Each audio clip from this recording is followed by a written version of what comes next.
Yo, what's going on, everybody? Ooh, I'm hot. I'm hot, and I'm sweating as you got to. Yeah, I am sweating as you guys can tell. Like you see the sweat on my face. I just um been hot all day. But welcome to the Melanated Council. I am 1/3 of the team. This is your boy Ron, and we typically stream every other Tuesdays at 9 p.m. Eastern Standard Time, 6 p.m. Pacific Standard Time. Try to do like a little 5-minute window increments. Was trying something new, and I didn't think it was going to work out, but did. I'm actually happy that it worked out. So stay tuned. That might be something new I could kind of work on and get it to the point where it kind of like loops itself. So I'll be playing around with that. But that was, I think that might be our new intro until further notice. So yes, we stream every other Tuesdays at 9 p.m. Eastern Standard Time, 6 p.m. Pacific Standard Time. Wherever else you're at in the world, tune in live with us. If you enjoy the show, please, as always, like, subscribe, share, comment, do what you do what you have to do, and understand that even if you're lurking, that still counts. So we appreciate you for doing that as well. So as we are navigating this month of July with a bunch of craziness going on, a bunch of craziness. We just wanted to touch base with you, our community, and just, have this virtual roundtable because a lot is going on. Won't dive in too much into the topic just yet, but understand we will touch base on a lot of different things, covering a lot of different bases because it's needed, right?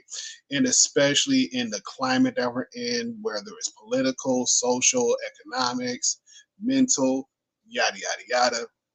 Like a lot is going on, and we want to be able to hear from you guys.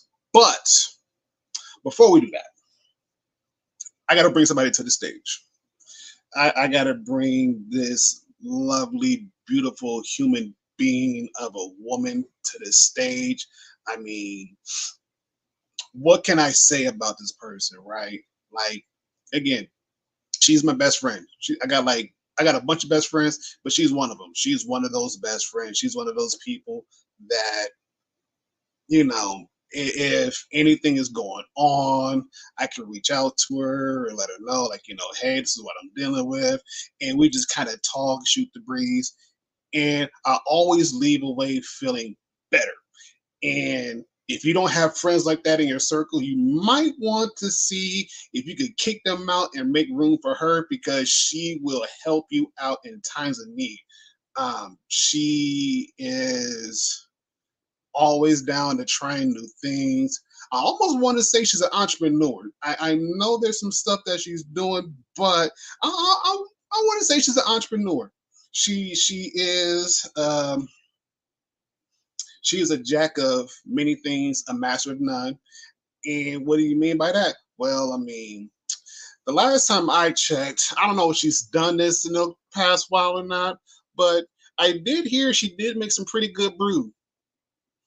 I heard she made some pretty good brew that might put the and the microbreweries out of business. That's what I've heard. Okay, that's what I've heard. I don't know yet. I can't confirm nor deny that, but that's what I heard. I heard that she is maybe doing some other stuff too as well to kind of help bringing people together. So keep a lookout for that. But without further ado, oh, I forgot. Duh. She has her own podcast. Like, what now? She has her own podcast, which is phenomenal. If you have not checked that out yet, please, please, please, please, please check it out. And I will let her give you all the spills on that good stuff. But without further ado, with all the accolades and everything else, let me bring to the stage the one, the only, the lovely L. What up, chat? Hey! Yeah. Oh my goodness. It's really I didn't check. Yeah, no. Oh my goodness. Thank you so much for the Oh yeah. Yeah. When you said the home brewing thing, I was like, "Oh yeah. I did do that for a bit." Funny enough, I actually sold all of my home brewing equipment What? like like a couple of months ago. I never Oh my bad. I meant to tell you guys. Yeah. Because I just needed like some more space Mhm. in like one of my closets. And I'm like, I haven't used this in so long, and yeah, it's fun, but it's like such Mhm. a whole production that that I just can't like it's like also I'm like trying to drink less anyway, so to Fair. drink less and brew. So it's it's not a good combination. Fair. Fair. Yeah. Fair. I mean, there was some other stuff I could have put in there too as well. Like I forgot gamer, like Super Smash Brothers. Like it don't matter. Like slaying in all of those. It don't matter which one you pick the console, she's gonna wreck you in that one. Yes, I forgot about No, thank you. Yeah. I've been thinking about like I that. haven't played in a minute, but my Switch is charging, so that's good. Yes. Ooh. Oh boy, y'all know what that means. It's on like Donkey Kong. Like honestly, like this first half of the year has just been I don't know, just all sorts of nuts, especially just in the past like couple of months. And Yes. things have finally like calmed down. So now I'm like, okay, I think I can, you know, just focus on myself. Like I dedicated just the rest of the year to just working on myself. Like, just for my own mental health, peace of mind, because Mm, there's just been like so much stress, so much crap, so many like scares. And I'm yes. like, I am so done. I'm just done. I'm just done. Yes. Like, Yep. it's like if anything else comes at me, I'm just like, I don't even care at this point. Like I'm just done. I'm with you. I'm Yeah, with you. I'm with you. Yes. Oh really my just, gosh. I'm done. I just had it up to like here with everything. Like I'm just done. Like even this Um, topic, like I got over it in like 2 days because I'm just I just like it was crazy Saturday, and then by Monday I'm just like, all right. fair. Yeah, like it's Fair. yeah. Also, I do want to plug my podcast real quick, the Agreeable Gray Area Podcast. Check it out wherever you get your podcasts. Gray spelled with an A. Woo woo. I I think I mentioned this like a couple of weeks back where like I recorded an episode recently-ish, and then I went back to try to edit it, and then half of the clip was just gone. So I was just kind of pissed. I did recently record just like a stream of consciousness of just what I was just kind of going through like a couple of weeks ago, Mhm. like with my job. Mm, And yeah, so that was a whole other thing. I didn't even like think about that when I was thinking of that's how much crap has just been going on in my past couple of months where I'm just like just over everything. yep. Tommy? Do you I'm not familiar with Tommy.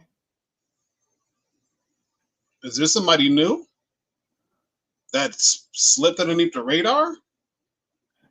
Yeah, because I'm trying to think of like Thomas.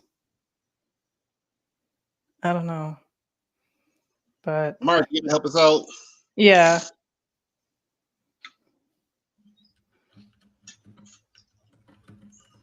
You, sir, you got to help us out because we lost. yeah. I'm not sure who Tommy is. Oh my god. Yeah, but yeah. Um. So therapy has been great. Mm, Uh, yes. As I'm sure a lot of you know, like I have therapy on Tuesdays. I've been having it for like years at this point now. And I understand that some of y'all consider, the melanated counsel therapy, and we appreciate that, of course.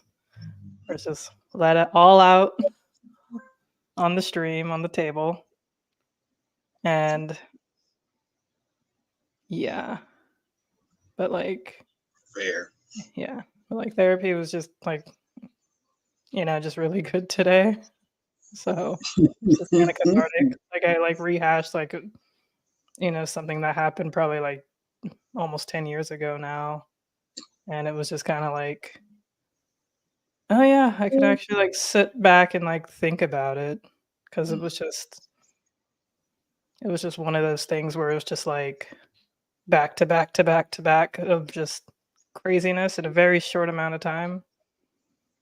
And yeah, like we just kind of like I just was able to just talk about it. I was like, oh, this is actually kind of nice. Something that I thought I forgot about, mm, but yeah, it's nice to kind of look back at things and look at it from a different perspective, especially with a wiser, healthier brain. mhm. Yes. Yeah, I yeah, I will say I agree with that 100%. 100%. And yeah, I don't know if you guys know, but I know I've been going to my therapist, maybe not as long as Elle, but for like the last past month, 2 months now. I've been seeing my therapist, and on Thursdays, and it's been very well. There is some stuff in my childhood that has happened that I was oblivious to, but when again talking to therapists and point some stuff out makes you kind of think like, wait, that's really what happened? Oh, crap. Okay. What else has gone on that I was just oblivious to that now I'm actually having the chance to actually put it out in the open and actually talk about it? And oh boy, yeah. Mhm. Mm, mm. It's like when you hear a song that you used to hear all the time as a kid, but then you gotten older and you actually understand the lyrics, and you're like, "Oh my god, I was, like, singing to this song, it's like, this is really bad. Like, this is a very naughty song." Like, that that's what it's like. Like, Yep.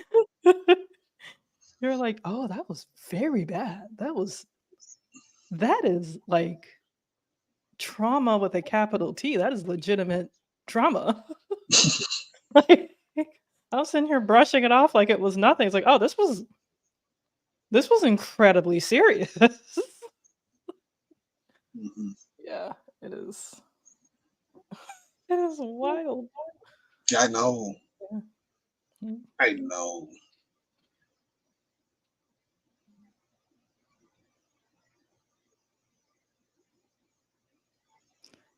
I think that lady wants to go home despite the cold.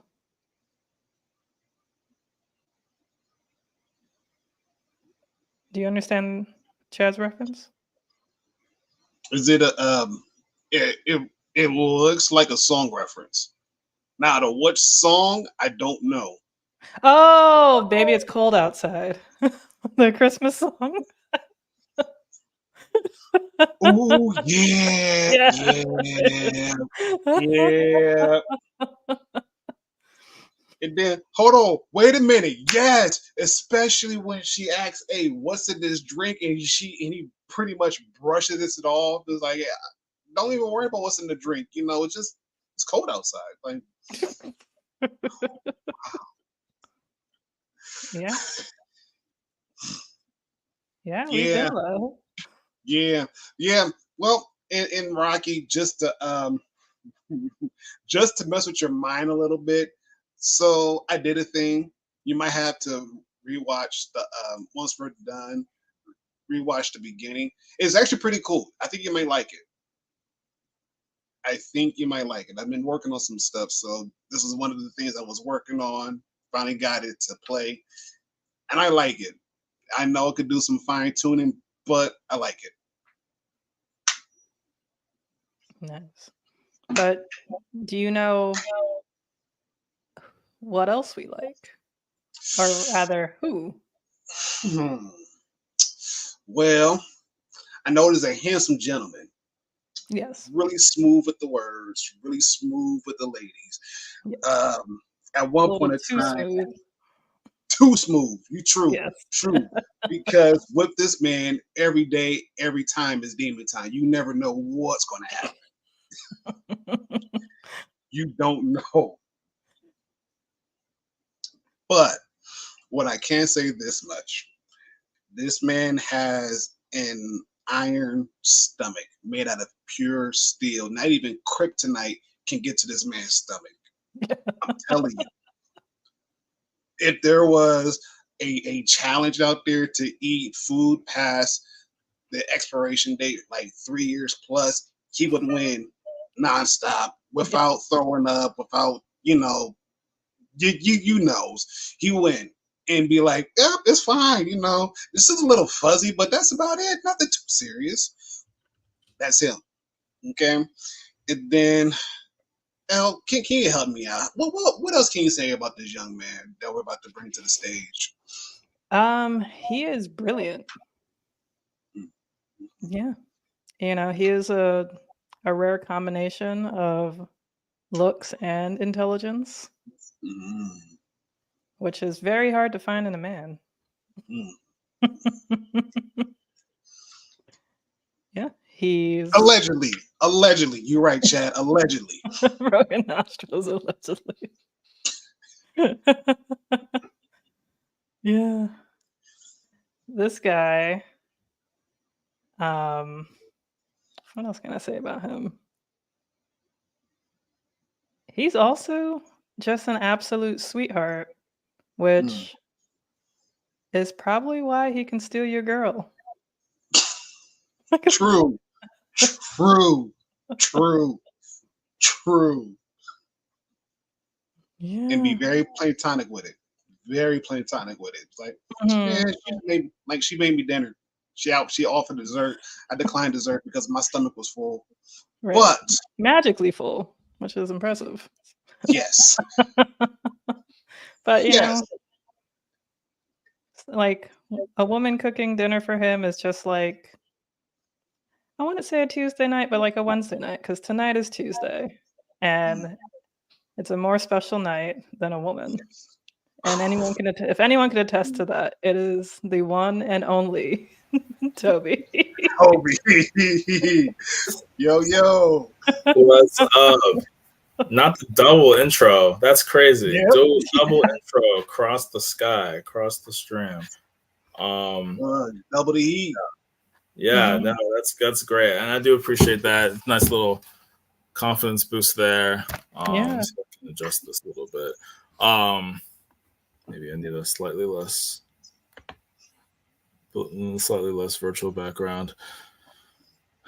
But yeah, no, I mean, it's funny because on my Snap, which I've not been as active on a lot of my social medias. I mean, I've been posting a bit more for some events I've been going to on Instagram, but definitely don't really casually post or go in. And then Snapchat really has gotten the brunt of like that really has been the one that I've kind of stayed away from, but I'm kind of inching back onto it because I actually do like interacting with people where I can. And I posted this it's oat milk that I bought. It's oat nog. Yeah, Ron's side. I'm actually surprised. I was like, oh, Ron's on here still.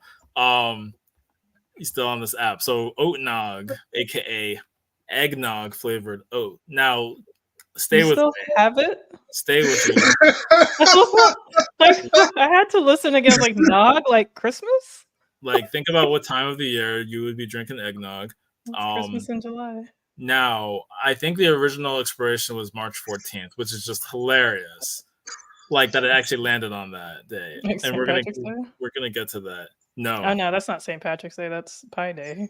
that's correct. So I opened it because I think I was really hungry. Like Saturday, I didn't have food. I was just like, do I want to go out and get something? Not really. And I actually had places to be too. So I was like, let me cook. I mean, I just made like some basic, like, eggs, bacon, turkey bacon, vegetables.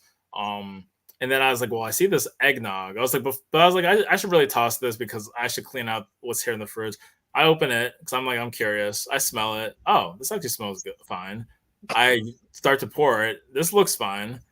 And then I'm like, well, let me Google. Well, I Googled probably before doing all that. And people were saying how because, well, it's not that it's synthetic, but it's not like actually dairy. Even though I'm sure it has stuff added to it, it's like pretty much good. Ideally, you don't want to use the one that was in the fridge. I guess if it was you got it from the refrigerated section, it's gonna have a lower shelf life than if you got oat milk, almond milk from a different Yeah. section. Granted, the carton that it was in looked like the carton you would get from a non-refrigerated section. So I'm trying to even remember, but I'm pretty sure it was the fridge section where I got this. However, people say this thing can go 6 months. Some people said longer, as long as it's unopened. And I was like, okay, here we are. So I opened that bad boy up. Exactly. What day was it? That was actually the 13th, I think. Today's the 16th.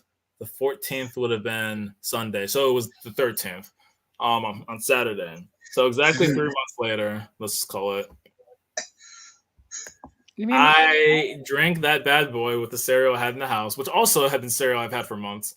Most of those were all open as well. I mean, closed back, but it wasn't freshly unopened box of cereal. Thankfully, they weren't really stale or anything. So we ate some checks, some checks. Maybe there was some life cereal, which maybe gave me life. I don't know. Was it Life? I think it was almond milk with almond Life. The whatever is it called Life? I can find it. The box should be in my. But I drank it and I was like, okay. I wanted to drink all of it, but I didn't really have like the stomach, ironically, for like drinking just that volume of like oat milk. I was like, I really cannot drink the. I mean, it was a smaller carton, but it was still. It's probably a quart. It was probably a quart, but I was like, yeah, we're not gonna drink all of this right now. So I drank it and all was fine.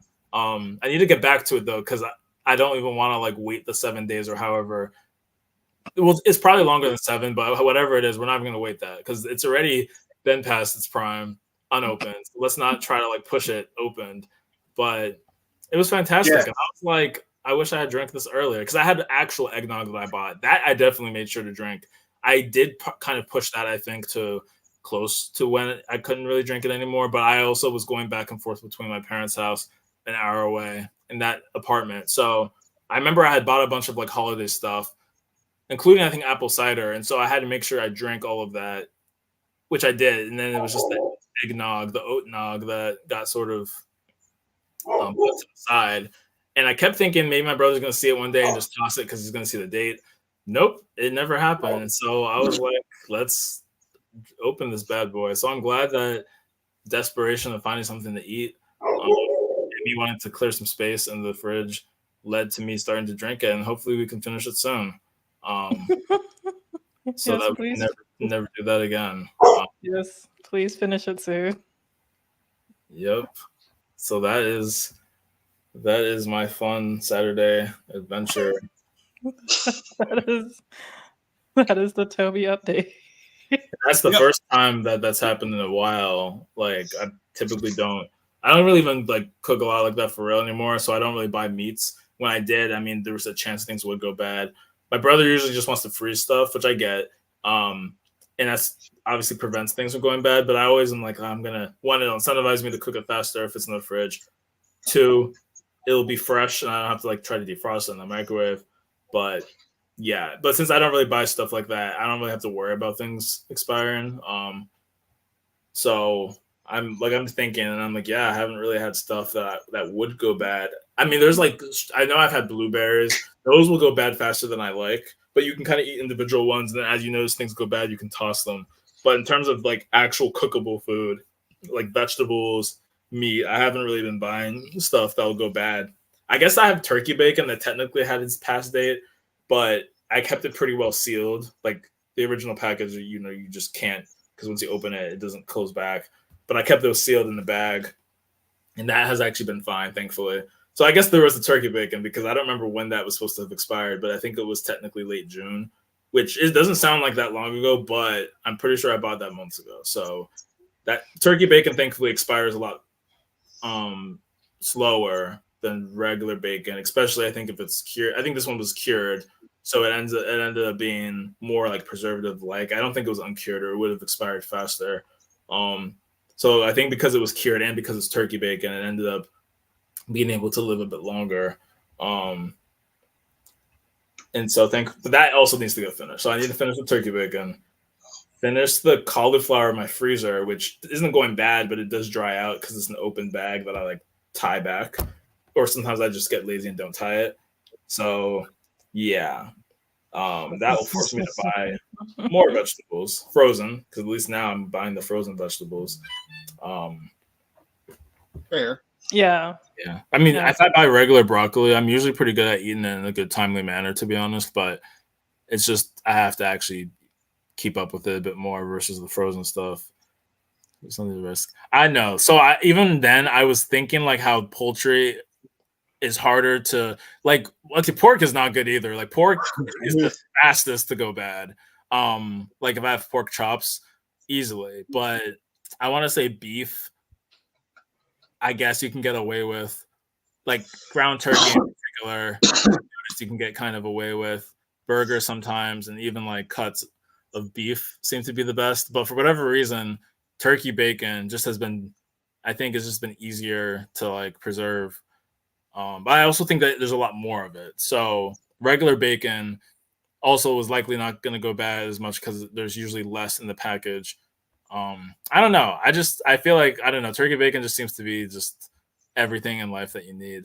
It's not done. Chad was like, it's not done. Yeah, no, all the things.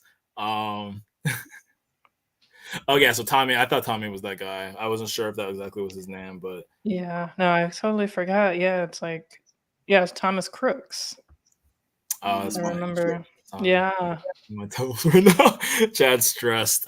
Chad, you said this is like reverse therapy. Like normally, I'm here to Here I'm we here to go. question your life.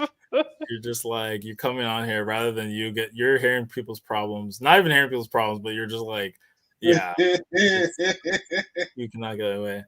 That's interesting. Hey, what's up, Rocky? I'm sorry that this had to be the. Oh, wait, no, you did say, "Oh wow, you're alive." Oh yeah, you had the same comment that I did. I said something similar in our like back room. I was like, "Oh my goodness, y'all." I came on like right before L was introduced, so I actually relatively early came on, and I was thinking like we're probably all still getting things ready, and then it says 8 minutes live. I was like, "Whoa, Ron was not playing games today." And he was introducing. Um, yeah, listen, that was Saturday. I thankfully didn't die. I mean, I've had some Oh wow. I've had some less than smart things. To be honest, this is a lot less suspect than when I went to Carnival a few years ago in Boston. Ironically, Baltimore Carnival's this weekend, which is what I was trying to make it to, but did not end up making it at all, which is really sad because I've Mm. never been, and I thought this would be the year because I live less than an hour. But with traffic, like it could easily be more. You have to find parking by the one of the large parks where the streets are shut off. So it just didn't end up happening. But Boston Carnival, I went some years ago. I didn't really get to attend everything, but like super early in the morning, I show up, see people selling food. It's like 9 something a.m. I just missed Juve, which is like the big like festival where they just throw paint and powder, and it's like um you have all the fun that you can imagine. But I missed it, so I was like, okay, people are selling food. Let me eat the food.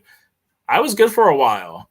At some point when I was gonna get ready to, because I found a friend. Like I would have been fine to have eventually left, but I saw a friend who randomly seemed to be in the city. And I was like, oh my gosh, you came here, and so we caught up, we talked. Things were dragging. I think she was like looking for something, but then it was just getting late and dragged out. And then I started to feel like a little odd, and I was like, maybe I'm just like hot and tired, and I'm getting annoyed. But then I'm like, so we're getting back, we're leaving the car, and I'm like, yeah, this feels like cramps. So I'm like, it was good timing that it was so late, like 6 p.m., maybe even 7, like almost 12 hours later, that I'm just like, yeah, something is off. So I drive home, which is like probably normally it's 20 minutes, but this was deep in Boston. So it was probably like 40 something. I don't even know. I get home and I'm just like, yeah, this just feels terrible. So I know I wasn't nauseous, I wasn't throwing up, but use your imagination for what happens the other way. And I had many, I had many comfortable sit down sessions on the porcelain throne. Very, very uncomfortable, let's say, because I don't even know what this was like. The food was like the food even like looked like almost like collard green, like but darker. Like it almost looked like it was kind of like black stuff. And honestly, in the moment, I thought this tasted great. But when I posted on Snap, I even remember someone was like, who was Haitian. She was even like, yeah, I don't know what that is. Because I think the next day I was like, yeah, whatever I ate was a mistake. And she was like, yeah, I think so too. Because I was looking at this and this looked nothing like I've seen before. And I was like, yikes, this stuff that I was sold must have been out there maybe since daybreak. I don't even know. Like, and the woman had her kids selling. I don't know what was going on. Like, I thought it was fine. Apparently, it wasn't fine. I don't want to report these people, but I'm just like, whatever you're selling ain't it, because I don't think I ate anything else. So it had to be y'all. Everything else would have been like closed drinks, right? Like maybe some closed juice or something. So this is kind of crazy right now. So, and it didn't stop there because sometimes you can just, go and then it's kind of better. But I kept having those urges and it wasn't great. And I went out thinking that was a good idea to meet some people. And it wasn't like a party to dance at. It was more of just like a low key kind of restaurant with a bar, like a bar to 1 a.m. with one bathroom with like a stall and a urinal, but it was like a door that locks. So it's not like a public bathroom people can go in and out because it's like its own separate bathroom. So like that was the one bathroom, maybe for guys, but maybe guys and girls. And I remember like thinking, I'm literally dying in here. And people are like knocking on the door. And I'm like, why did I even go out? Why didn't I just stay home? Eventually, I was able to find some of my other friends that I think I went with or met up with, and I was like, my good friend Amanda, I was like telling her this situation, and she was like, she basically said like, you can, it's like, come hang with us, come to my apartment, and you can crap, censoring it. I was like, you can crap as much as you want, whatever. And I was like, bet, because right now this is absolutely not the move. That's a And good friend. one girl I met too, that yeah, she is. Um, one girl in that group, she was like, I either met her there or I had seen her before I met her, and I was kind of being like, yeah, so I ate something funky and it's been attacking me all night. And she was like, um, oh, get some lemons. Like that will help. Now, I don't know why I listened, but I was just like, well, yeah, lemons are anti-inflammatory, but I'm pretty sure sucking on the lemon and eating it, if I eat the lemon peel, did not help. Um, I also know at some point there was tequila involved. Not there, but I think when I went to the after thing, my friend was like, you should take a shot, plus it might clear you out. Pretty sure that didn't exactly help. Um, and then other people Yeah. actually showed up. Like it wasn't just her. She had some other people kicking it. It was like an after, not a huge after party, but it was just like her and her friends. It could have been maybe between 5 and 10 people. Maybe it wasn't even up to 10, but I was like, this is not the move because now other people are here and are trying to use the bathroom and I'm like dying. But I think eventually I do fall asleep. And when I fell asleep and woke up, it was like magic. I was like, okay, everything was right in the universe again. But everything was not right that day. So I'm like, that evening, because everything was fine during the day. Like I actually went to the real carnival. I saw all the bands playing. I walked. I was in my car for a while. I like had to park and walk distances. Walked quite a bit. Had zero issue until thankfully right before I was gonna leave. Because they don't really have open bathrooms anywhere. Like you have restaurants that might be selling stuff. You might have places that you can buy drinks, but in that neighborhood, like very kind of like deep in Boston, kind of like when we met Elle, it wasn't that same area, but when we had met in like Jamaica Plain area or wherever, Hyde Park, you kind of had like those streets where it's like, yeah, good luck if you want to find a bathroom outside of sitting down at a sit down restaurant. And it was even Yeah. more city like where you probably had even less of those types of places. You probably had mostly like little shops and like little like fast food or bodega type places or places where you can buy like maybe some meat patties. I don't know. And so I'm like, I trust my expired food more than I trust food being sold at Carnival. Now, I have been to a lot of events, even here in the DMV, that are like carnival themed parties, maybe soca parties, and people will sell food that's like more.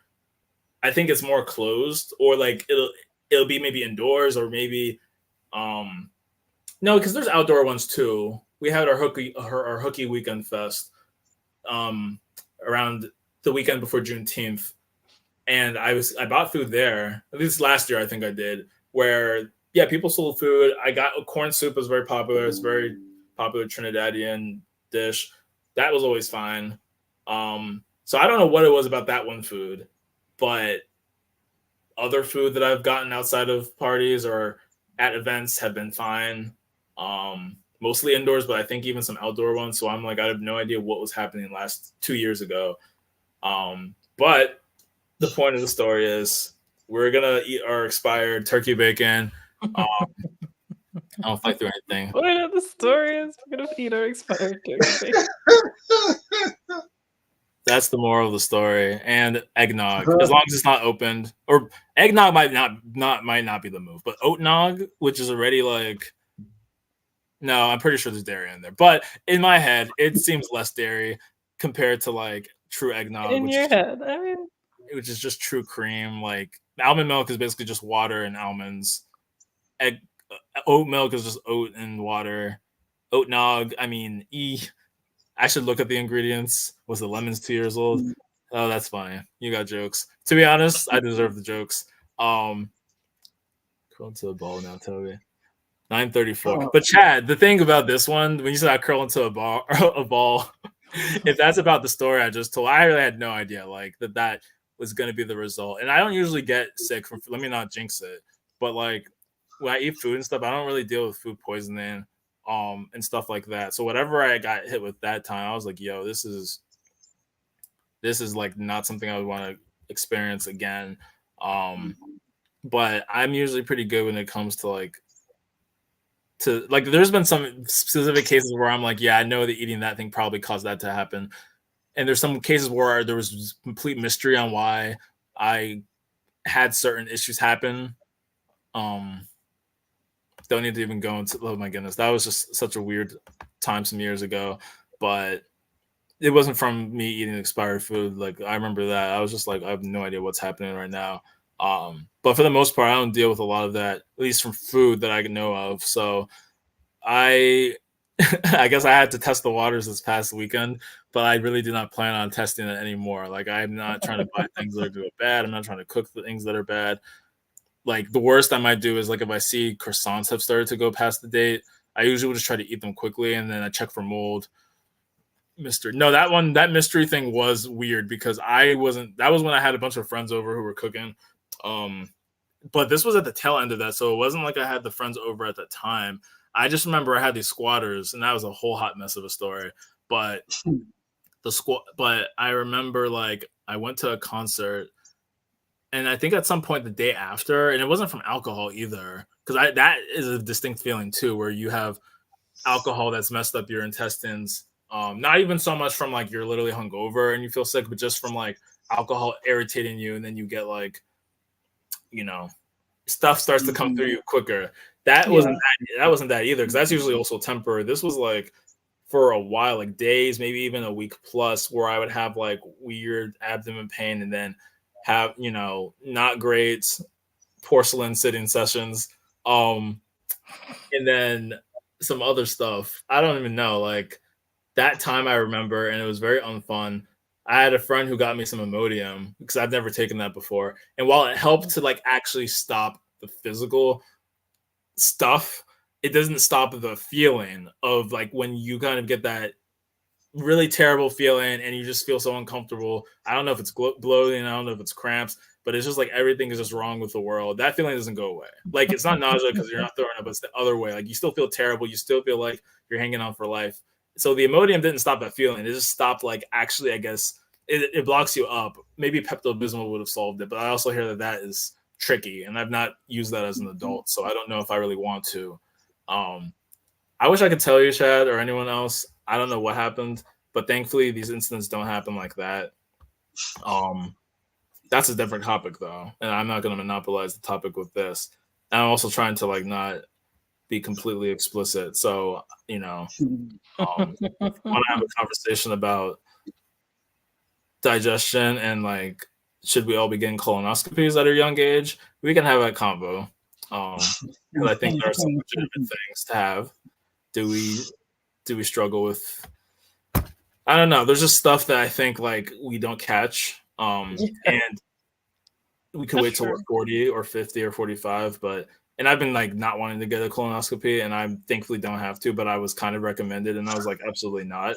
But I'm like, maybe I should, because people apparently experience some weird things at times, and just kind of unexplained. So with that being said, I've never had roadkill. Thank Jesus, no. Mr. Your fridge, Toby? Haha. My fridge at that time was better. I had some like old Blue Apron type of boxes that I had carried over, and I think I've mentioned this before. I had carried over some boxes from my old apartment, the one with the big fridge, to my new apartment where I had like the 2 rooms where I was always hosting pool parties and stuff. I had carried over a bunch of the stuff, and so I think at some point I had kept some of those boxes in my fridge. I don't think that would have. Anyways, I don't think that would have, because everything was siloed off pretty well, and I kept my food above and the old stuff below in like sealed places. Eventually, I did have to go through and do like thorough cleaning because I started to have like apartment inspections. Plus, I was like, I need more space, so I actually went and cleared out a ton of those old Blue Apron boxes, salvaged anything that made sense, tossed most of it out, took it to the compost. But for the most part, my fridge, like I would try to like not have those issues pop up. I would try to make sure food was being cooked more regularly. I wasn't having as much expired food. I had friends who also could help me cook. And I also was getting a lot of food from my office. So getting food from work was also a huge godsend starting like June 2020. And then that coupled with some of the other things. The Hulk moment where he says he's always angry. I just love food. That's insane. Thankfully, last year there was some weird stuff, and it wasn't from food that I was cooking or eating. I think I just had like, I don't know if it was stress. I don't know what it was that I was like experiencing certain things. And I even did see like a I saw a GI, let's just say. Mhm. Thankfully, I didn't have to have the colonoscopy. I just had to sort of change my diet a bit. It was a bit ad hoc because we didn't really test with any metrics. There were no samples given, or I didn't take any samples for them to examine. It was just cut out certain things in your diet, come back, let's see how your weight is. Are you going to be losing weight? That's concerning. No, good. So it is crazy though, like if you really do live with some of this stuff 24/7. But at that time, I think I just was dealing with. I couldn't even tell you what was happening, but there were times where I just randomly get hit with cramp city, and here we go. And it had nothing to do with like. I think it could have also been the food I was eating at work, but because I know sometimes when I would eat food in my other office in Massachusetts, you kind of have like a laxative effect, kind of similar to a school cafeteria, like in college. But I don't think it was usually that bad. So I was like, I don't know what exactly is here. Is it just the adjustment of being back home? Is it certain factors with stress? I don't know if my water intake was changing. Um, so, but anyways, I just kind of trauma dumped a little bit of my, no pun intended, yikes. Well, I don't know. It might be pun intended. It might be. Who knows? Puns are usually intended, but Yes, puns are metaphorically, always intended here. Puns are always. metaphorically, yeah, mystery solved. Chad, listen, I know you have zero faith in me, but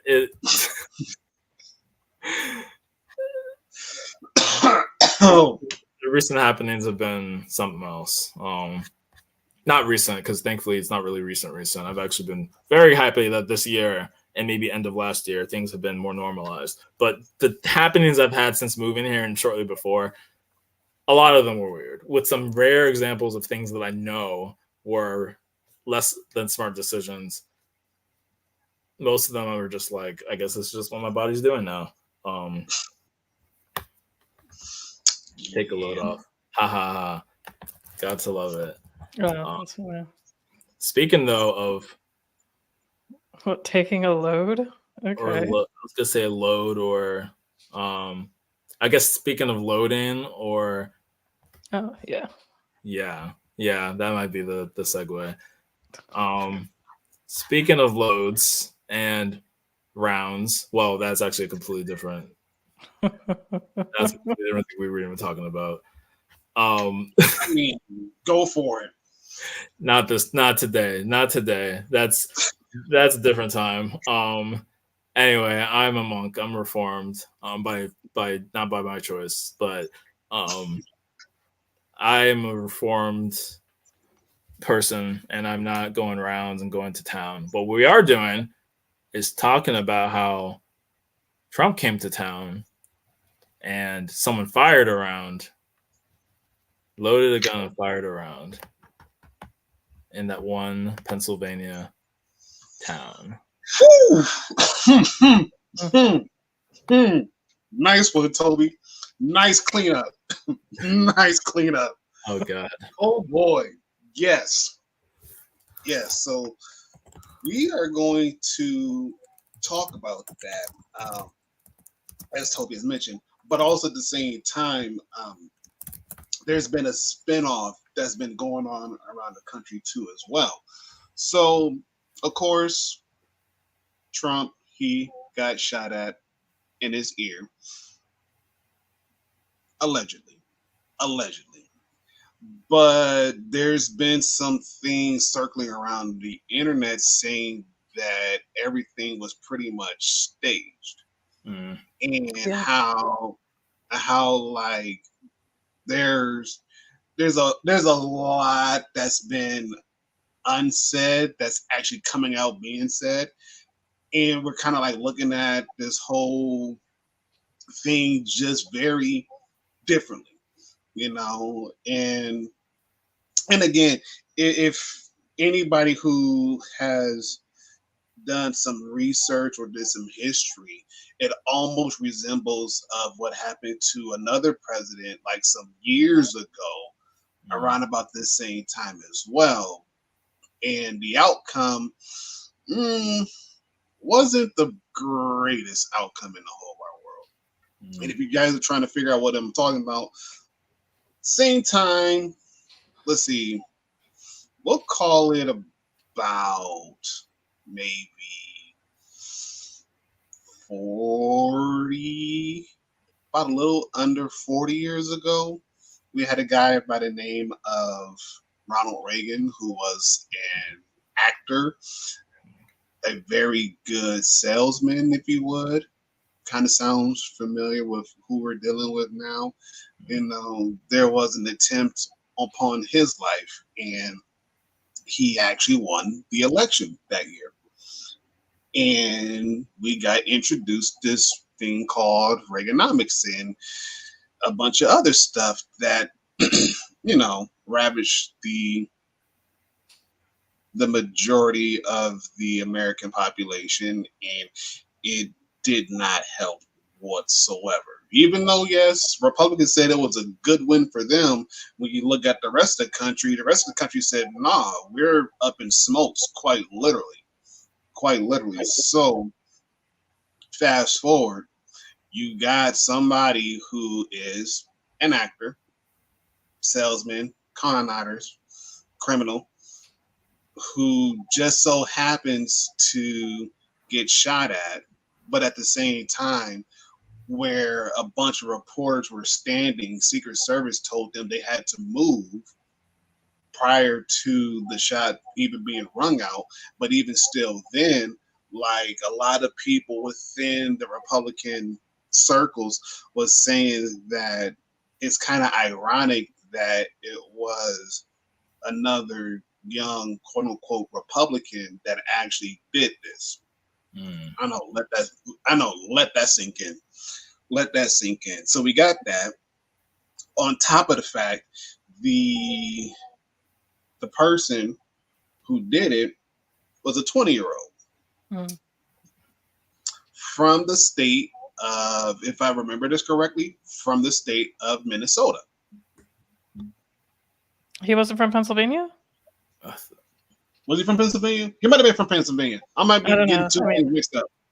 Yeah, Double check. Yeah. I know his parents lived like an hour from where the rally was. Mm-hmm. But I don't know 100% like where he himself. I think he was local, but I have to double check.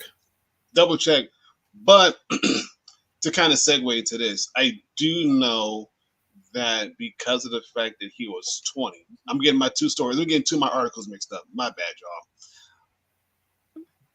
Dude was from Pennsylvania. He was 20. Over the weekend, Minnesota, they just had their appeals court say that or the U.S. Supreme Court say that the Minnesota law banning 18 through 20-year-olds from purchasing handguns and whatnot was unconstitutional. Interesting. And that they should be able to go purchase a handgun, purchase firearm at the age of 18, 19, and 20, right? And for a lot of us, we know when we were 18, 19, and 20, we did some knucklehead stuff, made some knucklehead decisions, and a lot of times it kind of backfired. So the question becomes, okay, we have these 18, 19, 20-year-olds who just graduated high school, who really don't know a whole lot about the world. You entrust them with a firearm in their possession.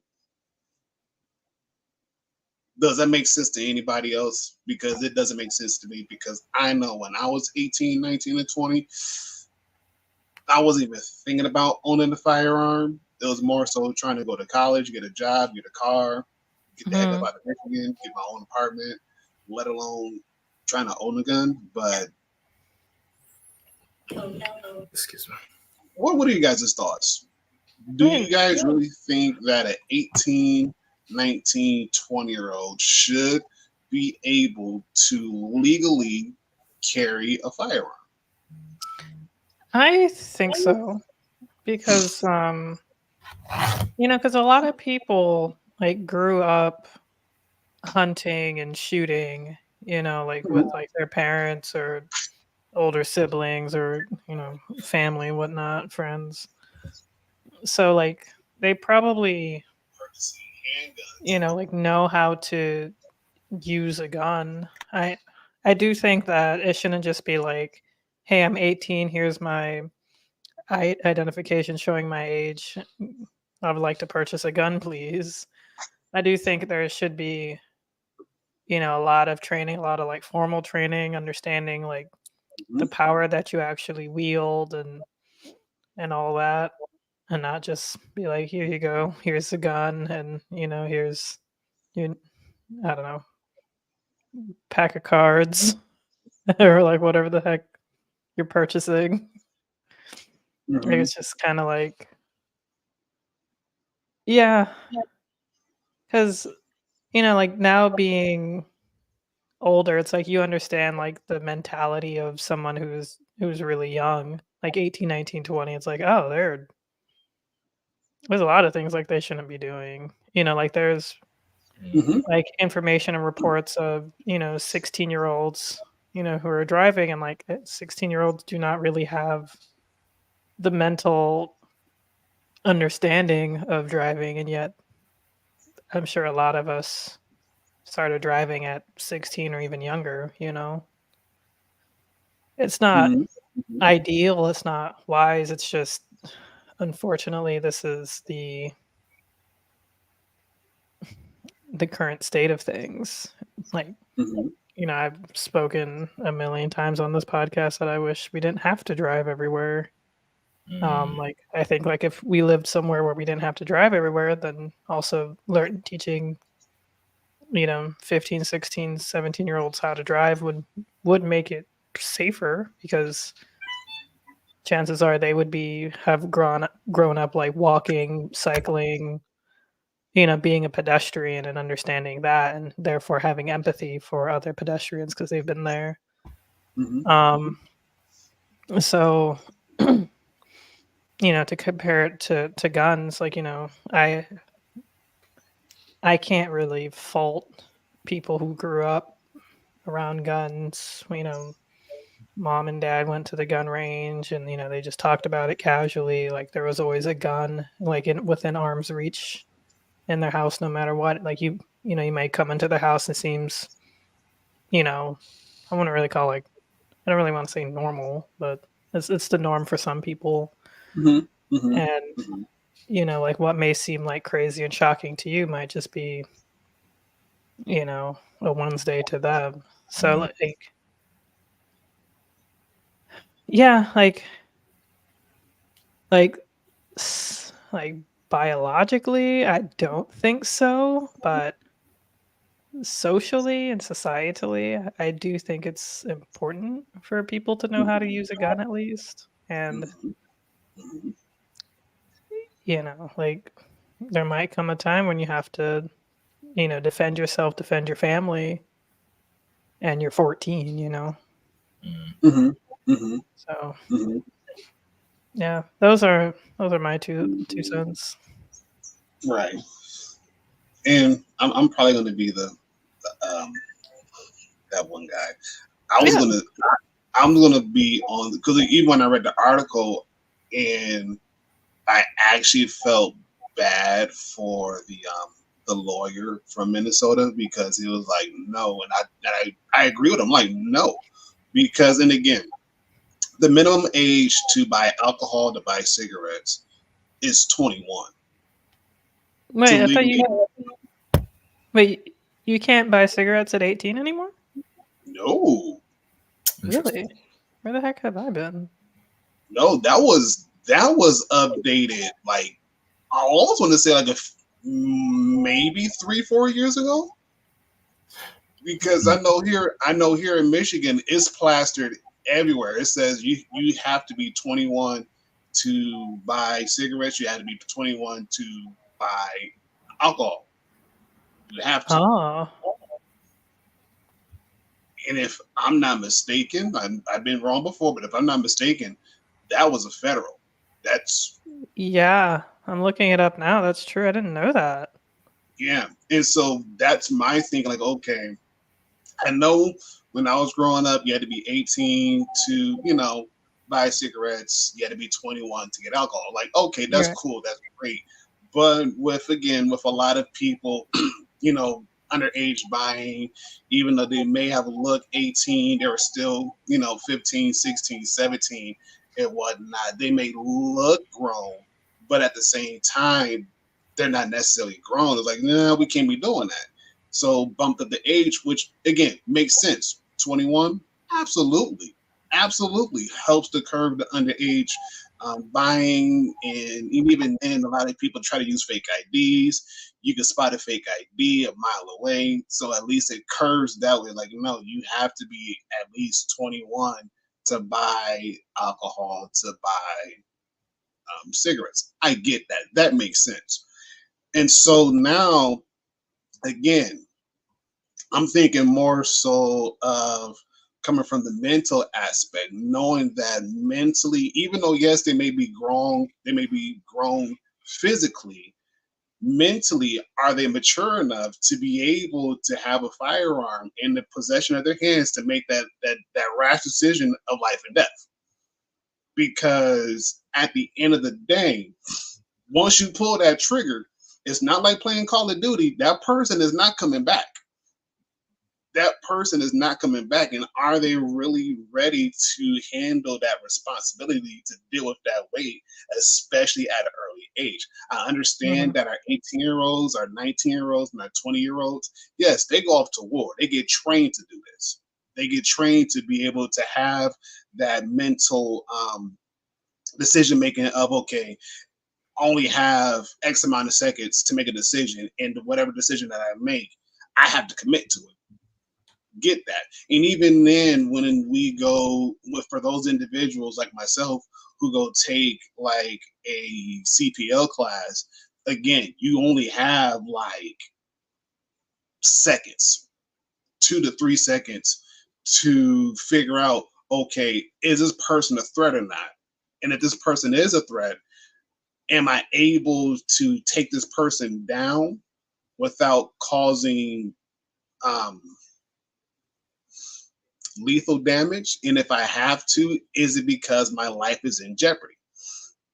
And again, those are things that been taught, and those are the things that I have to continuously do on my own, just due to the fact that if I am put in a position to do such things, can I do it? I mean, mind you, yes, I'm in my 30s. I'm 35. Okay, you ask my 18-year-old self that same question, we will look at you like, what are you talking about? Like, I don't know.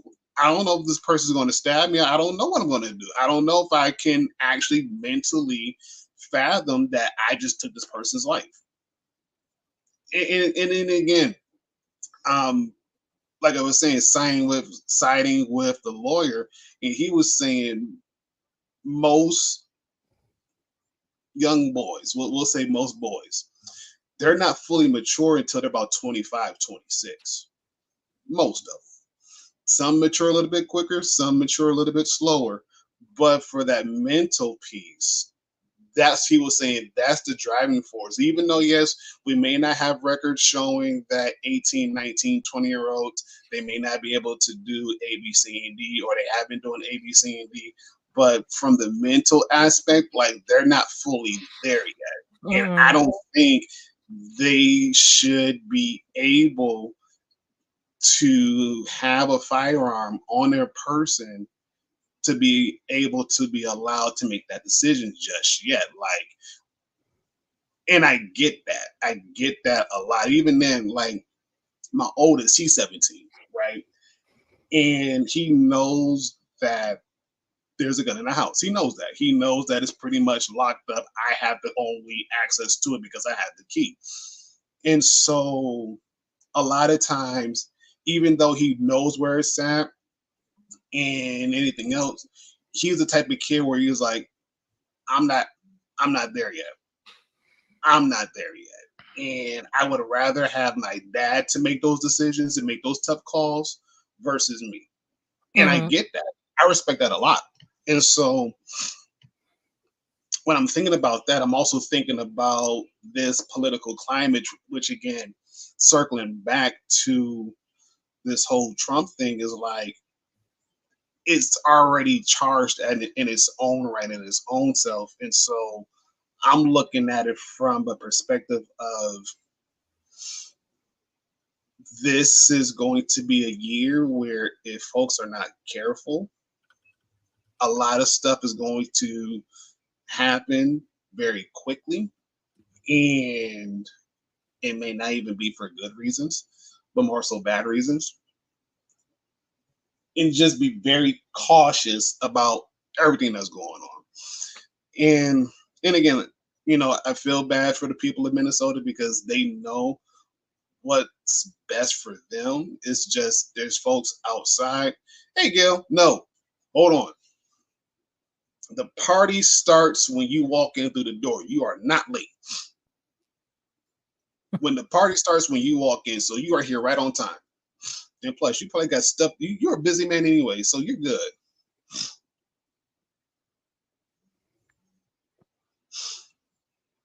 You are good. But again, I'm off my soapbox.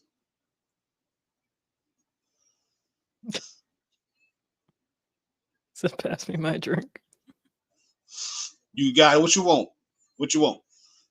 What you want? We got drinks on deck. What you want? What you sipping on? What you drinking on? You let me know. We got you. But then again, you got show ID.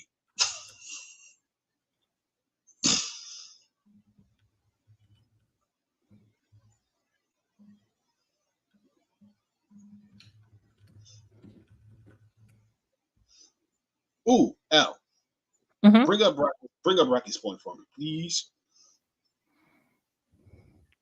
The reason why many of these kids aren't ready for those decisions by a certain age is because they haven't been prepared for it beforehand through experience.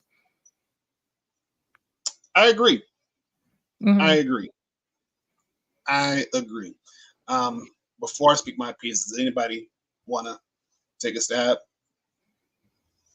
Um, I mean, I agree with Rocky's point. Like, I did want to mention how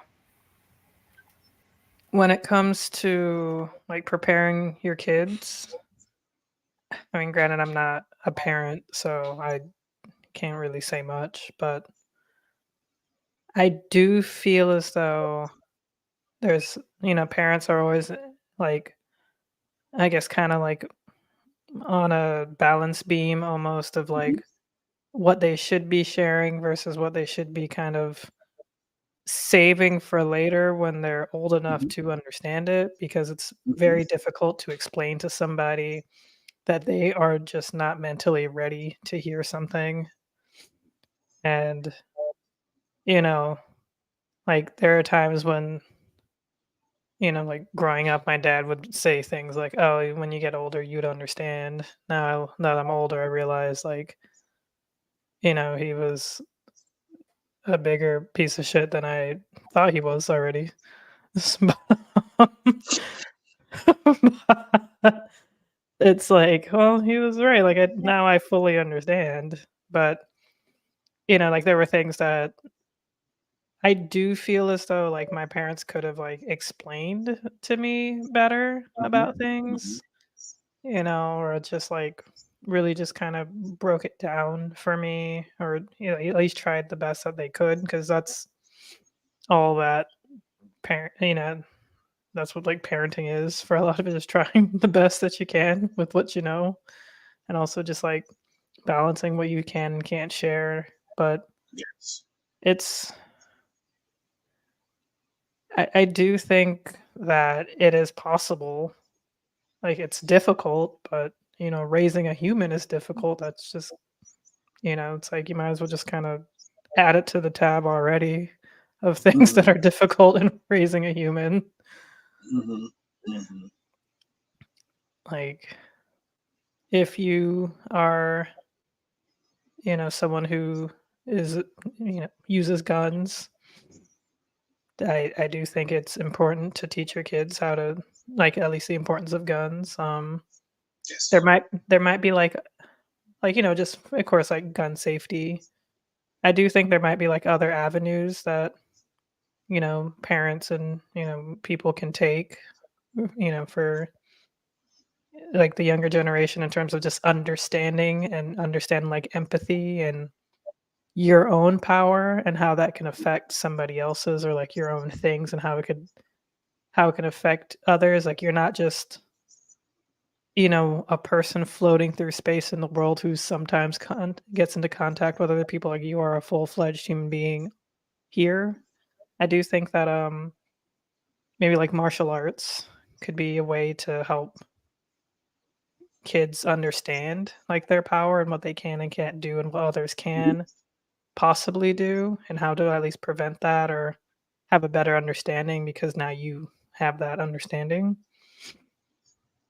So, I, like maybe I don't know, like just yeah, like things like that, just to Mhm. get them a little bit more grounded into the world to better understand.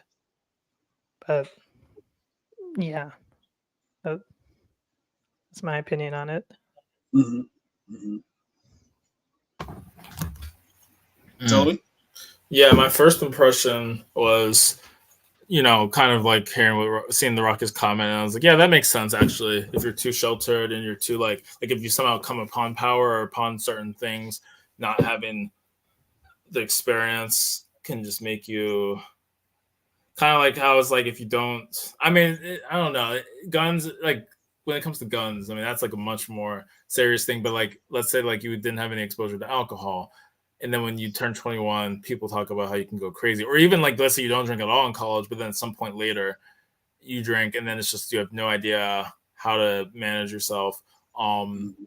there could even Mhm. be like if you weren't sexually active, if you weren't doing like there are a lot of things where maybe if you hadn't been active in certain areas. Now it kind of also depends on your background, value system, morals. Like if Yeah. you were never active and then you just have like one wife saving, then that's different. But let's say you decide to like play the field after having no idea about anything, and then you kind of are like not necessarily making the best decisions. Um, Mhm.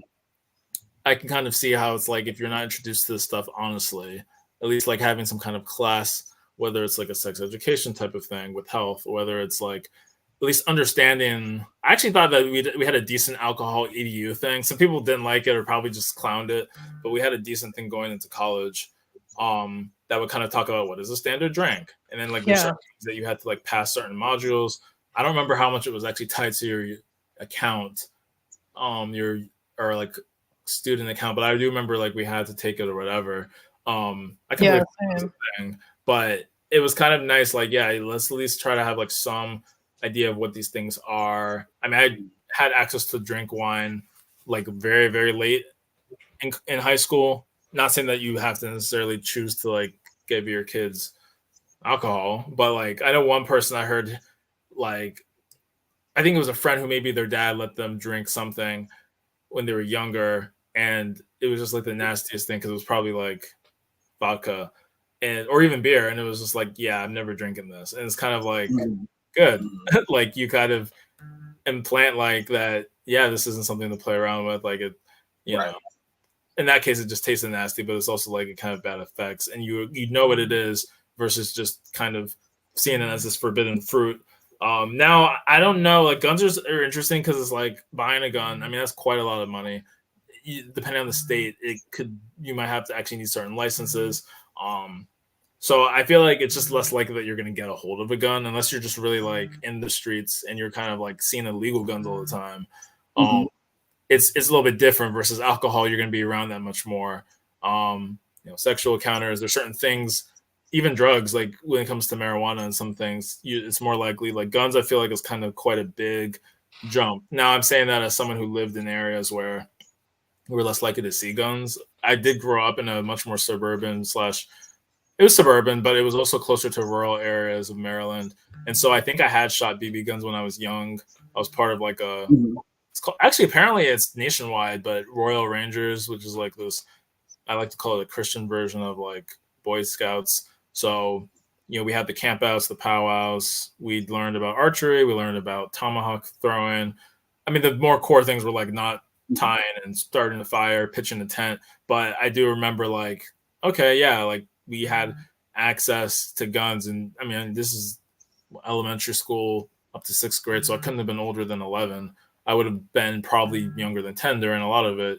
And so sometimes having that access could be a thing that might help like make you feel more like responsible around guns, knowing that this is not just like a toy, but it's a serious thing. But at the same time, I also don't know if people are going to necessarily like turn 18 and then it's like, yeah, the temptation's here to buy a gun. Like, I actually don't think, despite the high profile things like the Uvalde shooter or the Michigan shooter whose parents were sentenced actually very recently, or of course you had the Parkland shooter who was a high school student. So you have people who actually were like literal high school students or in that age range. I think Uvalde, the guy was in his early 20s. Actually, he might have been under 20. The Parkland shooter? No, the Uvalde shooter. Because they passed legislation so that you had to be 21 to buy those type of goods. So I'm wondering maybe he was actually younger than 21, or it could have been legislation that was not related, but we just wanted to do it to put a step there that had been trying to have had. But I guess the point is that I kind of agree with it, but I'm not sure how many scenarios outside of some high profile things do you actually see people go off like that and just like, hey, I'm 18, I'm going to buy a gun and do something terrible. Or even if it's not a very high profile shooting, you might do something among your own community that's less smart. Maybe you're carrying a gun and it's like not super safe. Like, there are things that could happen, but I also don't know how many people are chomping at the bit and like itching to get a gun. So like, even if you didn't have exposure to it, would that really cause with these scenarios? Like, I'm gonna have to kind of play this back as well and kind of make sure that I'm getting all the context. But like, because I don't think I've seen this article, this Minnesota thing at all. So I'm also like not. This isn't something I'm like aware of or like familiar with beforehand. But that was kind of just like, I guess, kind of like what I was like. I get what Rocky is saying here. Kids should be exposed to the possible consequences, but is I guess the kind of idea that if they're not, like, they should be able to make mistakes while they're younger, including if it's something to deal with firearms maybe or other things. But I'm wondering like, how much exposure did people have? Like, was it the case that they weren't exposed and then they did something stupid when they're older? Well, I think part of it was that, Ron, you were saying that comes full circle. You were saying kind of like people probably shouldn't have access this young. And yeah, I'm not sure like if they did have access when they were younger, if it would help prevent these things. I mean, I'm not sure. Like, I have to look more at the landscape of kind of people who are really young, who are buying guns, like able to buy guns when they turn 18, plus people who had shotguns legitimately just by like family friends who were younger. I'm wondering what that looks like. I mean, you had the infamous picture of someone who like posted a picture shortly after a mass shooting. It was like maybe a Christmas or something, where I think they had pictures of like their families. I wonder if it was Boebert before she actually got into Congress. Because I think it may have been her, but someone posted something where the whole families were all carrying guns, Mm-hmm. and including the really young people, and it was just like, I think that's such a weird. It is a little bit odd. Like, if you're having your kids trained up and all that, fine. But that was very kind of virtue signal esque to just be like, yeah, we're Americans. And I mean, I don't know. Like, I guess that can happen. But I guess it's also different if you see them like actually outdoors in like a range or something, or hunting, but to kind of have like a weird like indoor family Christmas, it's, I don't know. I don't know though what like the effect of that is. Like, are they more likely to like think more irresponsibly of it? Or are they going to be more responsible? Or people who had no exposure and then buy guns later in life, are they more irresponsible? I'm not exactly sure when it comes to that. Like, I really don't like. like what Rocky was saying, like kids need to be exposed to the possible consequences of their actions. They need to know how badly things can go if they don't take it seriously. And I honestly don't know if they'll ever fully understand it until it's like, unless like they're older. Hmm. Like I, d- I understand like being exposed and teaching them and trying to, teach them like the reality of the situation. Hmm. Hmm. Um, there are some kids who don't have the choice and are exposed to, gun violence and, Hmm. just other unfortunate things that they shouldn't be exposed to without their consent. Hmm. And like that's of course is very unfortunate, very tragic. I don't know, like Yeah. because I see the reason to expose them to things Hmm. because like they do need to learn and see and understand. Hmm. And I think it can be done in a healthy way though. Like I still do think that like martial arts would be like a good way to at least teach them, like some kind of level of like self defense to let them know like, hey, the world's crazy, Hmm. Right. unfortunately. Yeah. Um, but you just have to be like smart in a crazy world. You Right. have to be not just book smart, but street smart. Yeah. Hmm. Hmm. Mm. So, a couple things. I am posting the link to it's the federal appeals court agrees that Minnesota age limit on carrying handguns in public is unconstitutional. I am posting that in the Discord under the politics section, underneath the politics section. Just posted it right now. So Okay. look at it, check it out, and really the the idea is that, again, like I was saying before, at one point in time, Minnesota, they did have a ban from 18-year-olds from 18 to 20. They did had a ban on those on that age group of not necessarily carrying, and so of course with the conservatives, pro-gun activist groups, they were trying to repeal that because they feel as though 18-year-olds, 19-year-olds, or 20-year-olds should be able to carry and whatnot. And they've been very much successful. Now, the federal appeals court, mind you, now three of those judges, two of them were appointed from George W. Bush in the state of Minnesota. The last one was appointed by Trump when he was president. And so all three sided with the fact that yes, it's unconstitutional. So you guys can read it all at your leisure and whatnot. But just to kind of circle back, I'll take my oldest for an example. So he just got his graduated driver's license. He got it and everything else. And so he's pretty much in the car with me driving, or with his mom driving, or with or any adult over the age of 21. He could drive who's over the age of 21. And so because of the fact that he's not driving with someone who's 18, 19, or 20, it does put that that restraint on him, or that restriction to be like, you can't be riding around with your homies.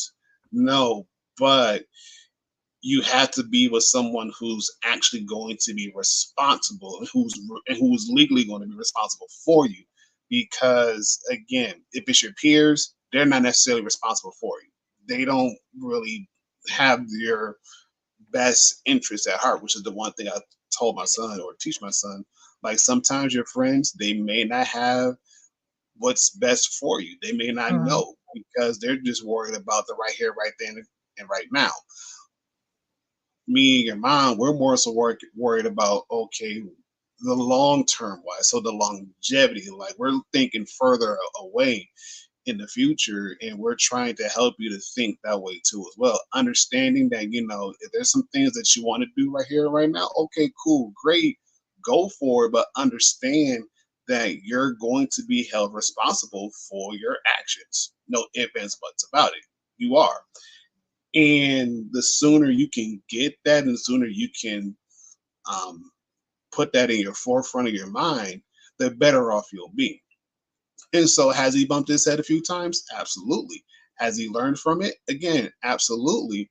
But at the same time, just having that conversation where it's like, hey, this is where you're pretty much at right now. This is your last year in high school. Next year, the school year, you're a senior. You're going to be graduating next year. So we're trying to help you to prepare for life after high school. You're on your own. You're going to be 18, and so you're going to be held responsible for a lot of stuff. You just have to deal with the consequences that comes with it. So he's like, yeah, I know, I know, I know. But going back to what Rocky was saying, is like, yeah, having to put him in situations, or even he himself put himself in certain situations where he had to learn from it really, really quickly, or else it would have been bad. Like, yes, absolutely. Um, and even then, like, and again, just going back on the topic of, you know, guns and who should get access to them and everything else. Like for me, um, I didn't buy my first gun until I was what, 20, 27, 28. I think that's when I bought my first one and whatnot. And and then again, it was just due to the fact that I was moving from one state to another state, and I just wanted to protect myself as I'm moving because it's just going to be me. So I'm like, I don't know where I'm going to be going. I don't know who's going to be around me. I just want to protect myself. And so, with me being here in Michigan, again, a little bit older now I'm like, okay, I'm ready to buy another one just due to the fact that the one that I bought, that's my fun gun. Like I take that one to the range, and that's pretty much about it. The one that I'm wanting to buy, I want that one to be like my actual concealed carry pistol. So at least that way I know I have it. And so with that being said, and with that mindset, is more so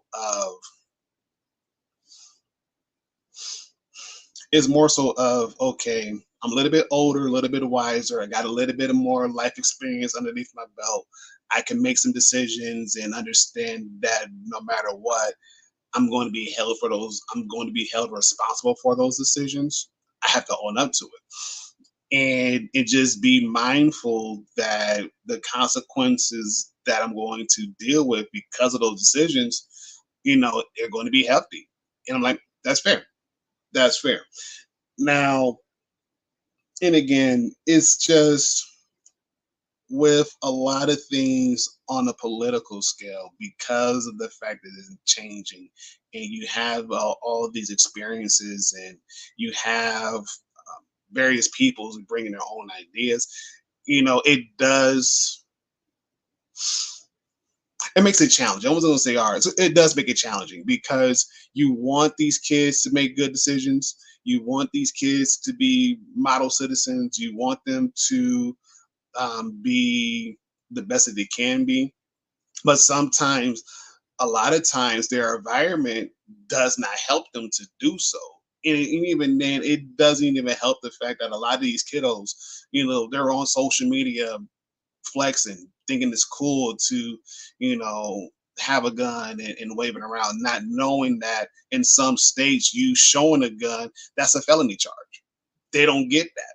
They don't understand that. There's legal consequences of you doing stuff like that. And so, again, if you are not doing the necessary research as far as the specific gun laws and even the gun laws in other states, depending upon what state you're going into, you had to be mindful of that. And so that's a lot to soak in. Not to say that it can't happen, but again, there's a lot.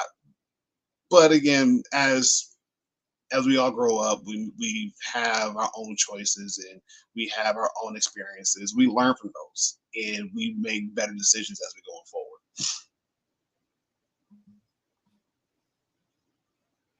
Oof. Go ahead. No, I was just like some interesting points about like, kids like flexing thing in school. And I didn't even know about like the kind of like felony of like, I guess if you're underage showing a gun, that's a felony. Just not even if you're like here in Michigan, if you it's called brandishing a weapon. It doesn't matter how old you are. If you show someone that you have a gun on your person, that's called brandishing a weapon. That's a felony in most cases. Now, yes, brandishing. That's called brandishing. In most cases, that's a felony charge. That's a felony charge. And even if you get a felony charge, you can't own a firearm, period. You cannot. And so it's just one of those consequences where it's like, okay, you're on social media, you're waving your gun around in a very unsafe manner. It's like, dude, you're setting yourself up for failure. I remember, let's see, what's this, 2024? I think it was like 2018, 2019. Some chick was on a Facebook Live with her, I think her boyfriend and one of her other friends, and some girl was talking about her, and she had a loaded pistol in her hand, waving it around. The finger was on the trigger. Safety was off. Jeez. Safety was off, and the dude in the back seat said, "Oh, that bad boy's not loaded." She said, "No." She racked it up, had one in the chamber. The dude in the passenger seat was like, "Hey, watch where you pointing that gun. That thing is loaded." They're in the car. Damn. And so she pulled the trigger, shot the dude in the head. Whoa. On Facebook Live. Yeah, I think I remember that story. And I'm like, why? Right. Why would you put your friend in that position, for one? And then for two, why would you have it, period? Like, no. And again, the girl who shot the passenger and the guy in the back seat, they both got charged. Both got charged. And so it's like, it's those kind of ramifications where it's like, that's the stuff you're going to have to deal with. And again, going back, do you want an 18-year-old in that position doing stuff like that, knowing that there's ramifications set in place that if they do, that's going to follow them for the rest of their life, to the point where they may not be able to own a gun, period. And especially if they do like backdoor sales and they go through various other ways to get one, yeah, it's going to follow them. And even then, down to Toby's point too, I think it was during the Uvalde shooter or the Uvalde shooting. I want to say that the state of Texas, they did raise the limit to buy like an AR type gun was 21. In that one of the news stations down in Texas went online to buy a similar firearm, and they said how easy it was. There wasn't no safeguards put in place, nothing. The only thing they had to do was show up to the firearms dealer, sign some paperwork, and they bought it. Like, just like that.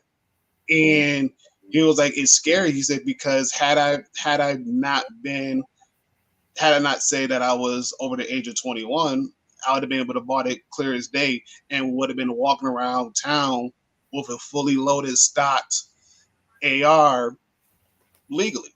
It was like, that's not right. That's not right. Nobody should be able to have that much of an access to that kind of a weapon just because, like, no. So I do believe the families, they did make a big fuss about it to the point where they did change the laws to the point where they had to be 21. So I think on that one, yeah, they had to be 21. And again, in my opinion, it should be like that, period. It should be like that. It should be. If you're going to buy a firearm, I believe you should be 21. I honestly do believe you should be 21. If we got to be 21 to buy alcohol, you got to be 21 to buy cigarettes. You should be 21 to buy a firearm. Those are my thoughts. But then again, I know here in the state of Michigan, you could be 16 to buy a handgun. I want to say 18, 17, 18 to buy a shotgun in the state of Michigan.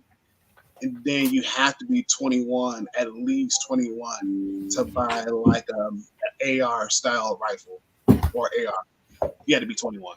But then again, that could be something to change too as well. Interesting. I have to look up some of these laws. Like even when you mentioned the smoking thing, I think it was vaguely familiar that like the 21 thing happened. I know there's been a lot of things with e-cigs and menthol being banned, and Juul. That's the thing. Like a lot of people have actually been opposed to that crackdown on Juul. I don't know. It's just like and that actually goes back to Rocky's point too, where it's like maybe, I mean, that could be controversial. Like, should you let people have access to Juul and like vapes and some of those things versus like trying to go prohibition on everything? Or is it better? I don't know. I mean, I think generally, especially when it comes to smoking, it's nice that that's been pretty cracked down on when it comes to like, pure tobacco, cigarettes, stuff like that. But let me not bring it off too much off tangent. Yeah, no, I know I didn't say anything or post, but that is like insane, and no one should have to go through that, Rocky. So yeah, that is so young. Like, did you know the person, or were you like walking down the street and then you witnessed that? If you don't mind sharing. Like, regardless, it's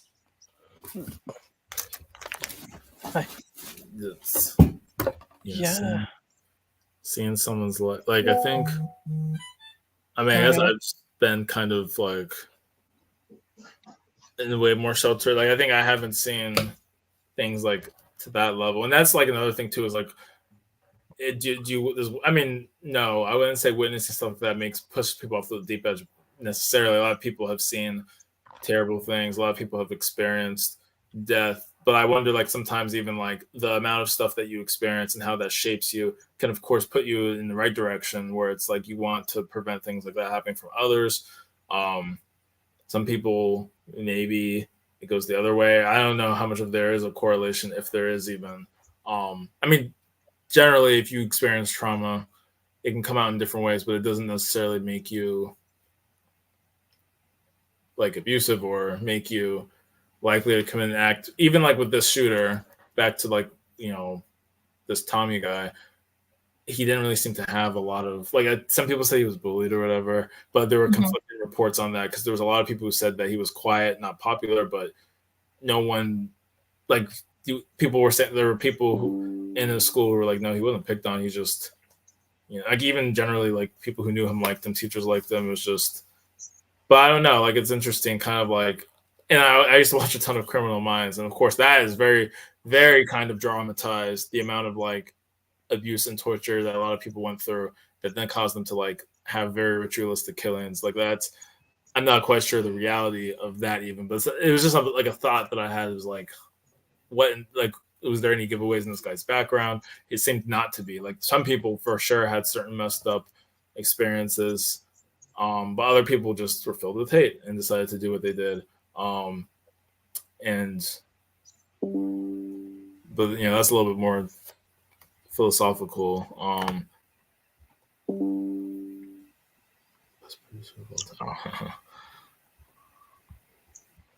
Oh,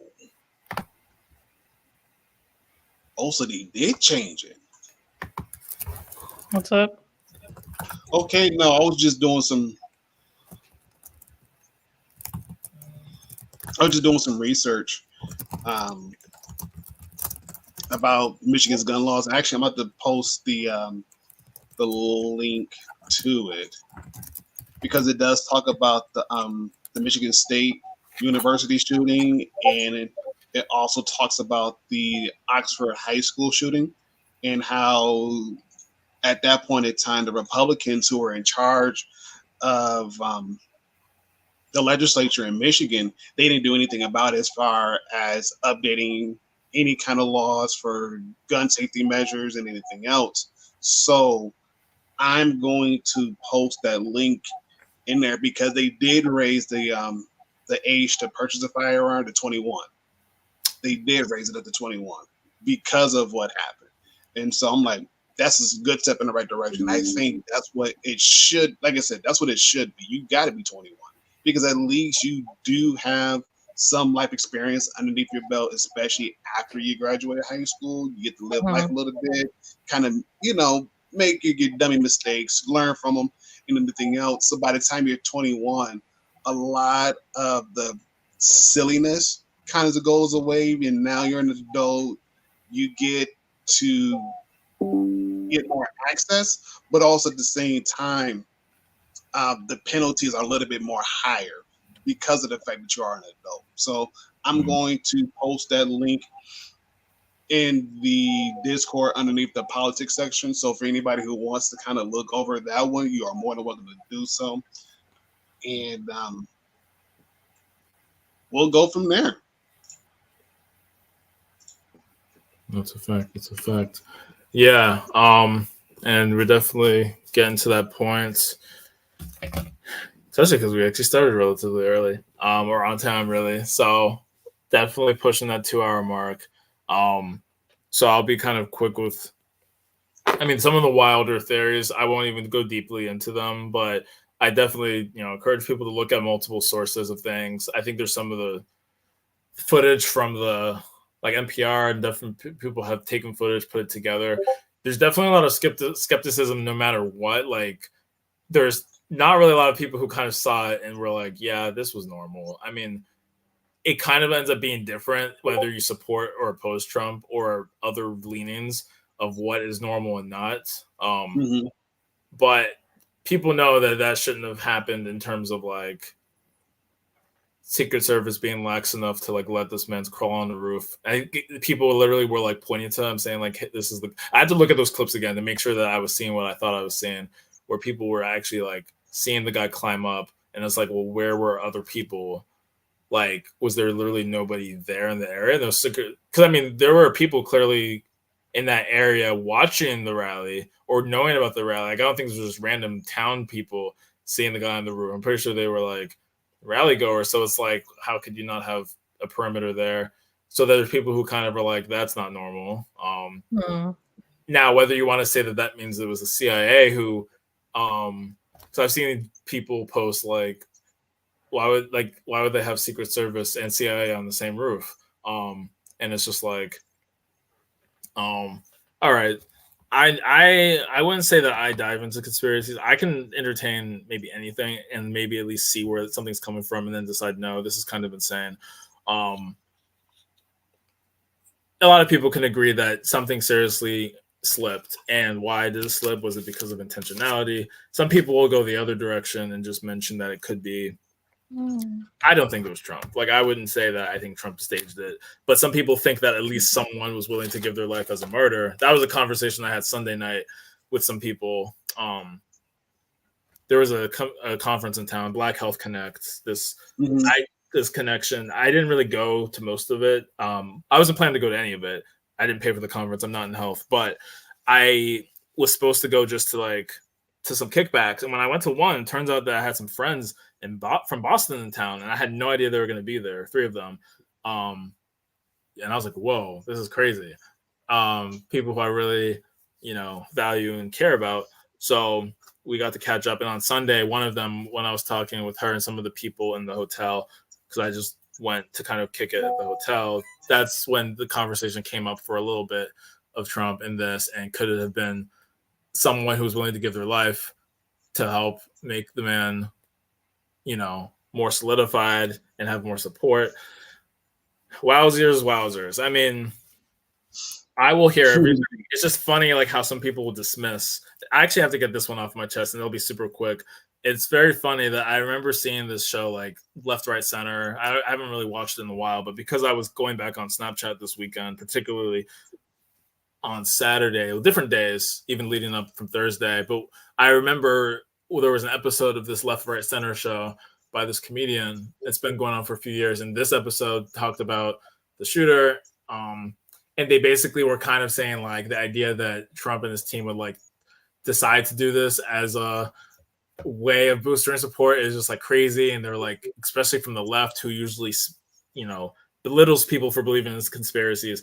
He's like, that is just like an insane take. Plus, he mentioned Biden's bad debate. Why would Trump need an advantage after that? But then very quickly afterwards, he then said something about how like there was no Secret Service and the guy was able to get on the roof and people were there like watching it. And then someone was like, wow, the CIA is working overtime. And I'm like, wait, so you're going to like dive deep into the conspiracy on that end, that it was like an inside job.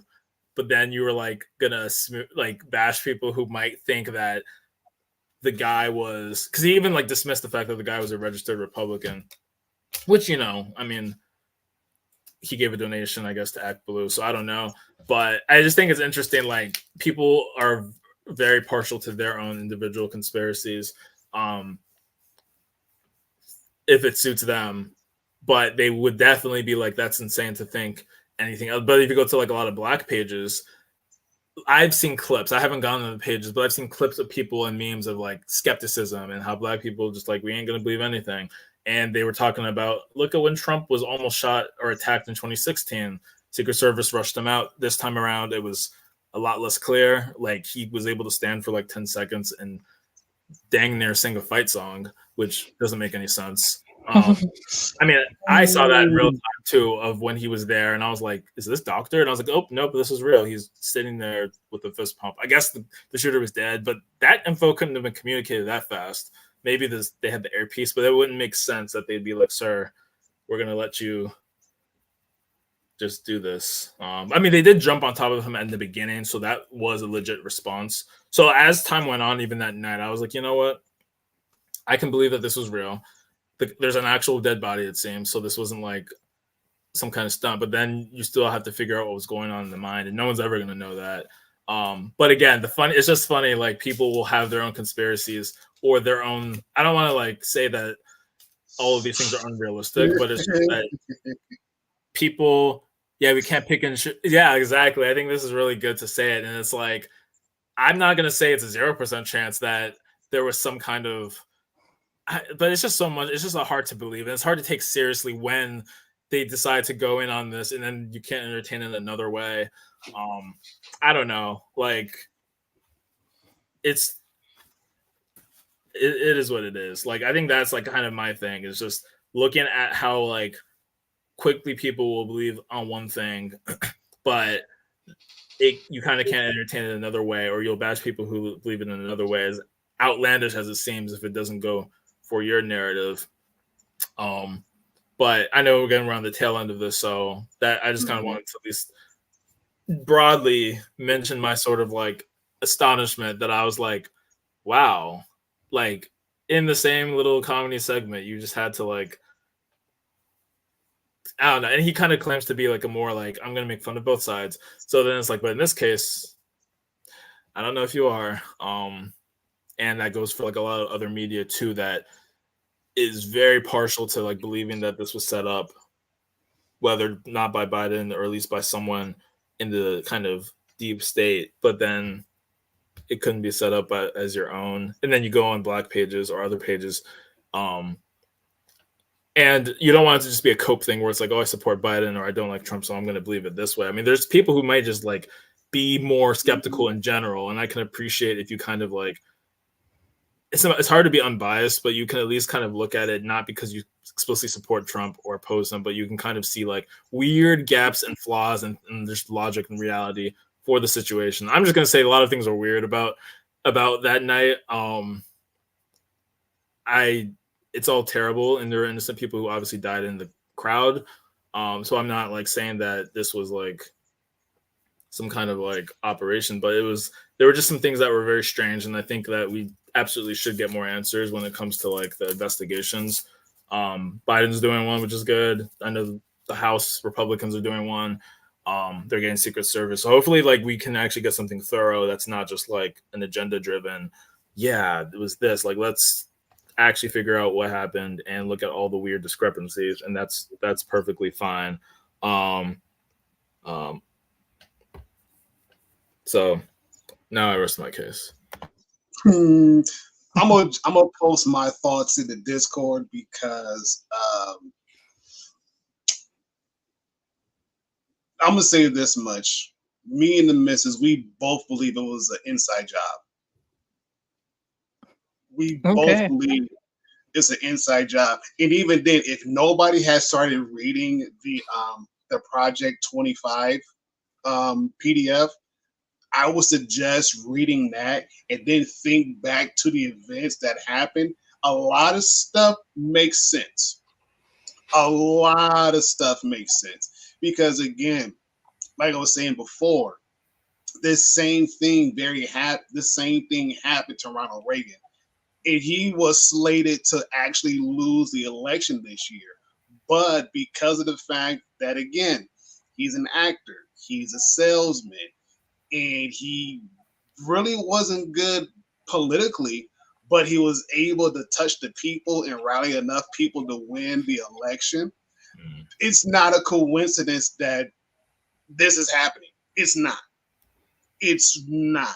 And even then in Project 25, it does refer back to Ronald Reagan a lot. It refers to him a lot. So I'm gonna say that much. Everything else I am going to post in the Discord because again, it's not a coincidence the shooter was a registered Republican. Yeah, like I can, I don't know. Like I'm kind of just like waiting to see like some more information on things. Like I want to say my only, but like one of my, like if I were to straighten my tinfoil hat a bit, like, I can see how, the guy is a registered Republican would do that. Like, because it's very possible, especially with Trump's base, that somebody is like such a like sycophant. I think that's the correct word. Who just essentially worships Trump, because that they would feel as though like they are sacrificing their life for the greater cause. It's the same thing, especially when it's like religious wars. Like I saw something on TikTok about how people like sometimes like do like these things for religion because like they believe in the afterlife, they believe that this is what will get them essentially to the world with and granted like 1,000 virgins or something. Like like I assume that's like what the terrorists who hijacked the planes on 9/11 probably believed. Also, like, especially with different cultures and religions around the world, like dying for a cause, dying for a religious cause isn't, unheard of. So it wouldn't be unheard of in this country either if this is like what you truly believe, However, it's not always a lot where it happened. Okay, yeah, to look at. Yeah. I'll explain that one too. I'll explain that one too. I'll explain that one. So do you think Trump will win because of this?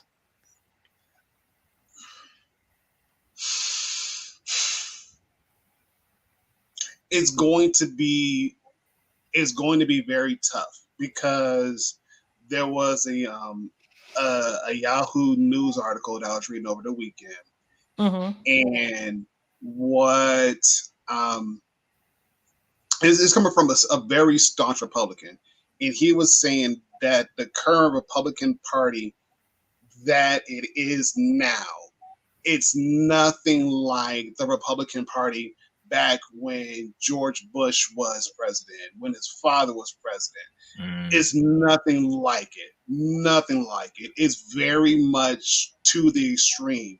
It due to the fact that it's all centered around Trump. Mind you, he was saying, look at all the Trump appointed candidates that lost heavily the last past election cycle. Mm-hmm. And how even during the kind of like some of the midterm where Trump endorsed a lot of candidates and a lot of those candidates lost to very high profile races. And he was saying that same thing is possibly going to happen this year due to the fact that the Republican Party of old is no longer it. And if anything, the party itself has to crash and burn. It has to. And even then, he went on saying that every election that has a Republican that's been backed by Trump, they have to lose because in order for the party itself to reform itself again, they have to lose. They have to lose all the elections, all the races, and understand that they cannot support a guy who, again, like I was saying before, who got criminally charged how many times? 34. And 34 times, right? He's a criminal. Why?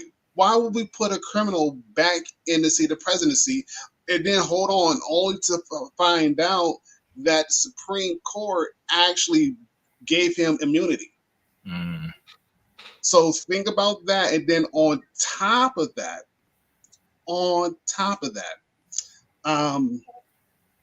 just the simple fact of the matter, the same oversight committee that's going to look into this incident was also the same oversight committee that was over the January 6th. Again, and mind you, these are a lot of the key players that were in office when Trump was in office. A lot of them. So at the end of the day, I know a lot of you guys are saying, oh, we're going to wait until we hear something back. If the same committee that was over January 6th is going to be over this, we're not going to hear anything. I almost guarantee you we're not going to hear anything because a lot of it is going to get hushed underneath the rug because, again, it's an election year, it's an election cycle, and a lot of people, they may want Trump back in office, but if history has told us anything, and we have still not yet learned from history, it's going to bite us in the butt.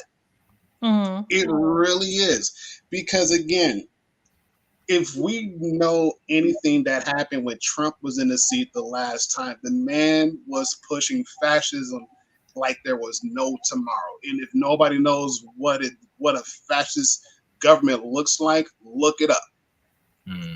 And what you see, what a fascist government looks like, you think back on the 4 years Trump was back in office.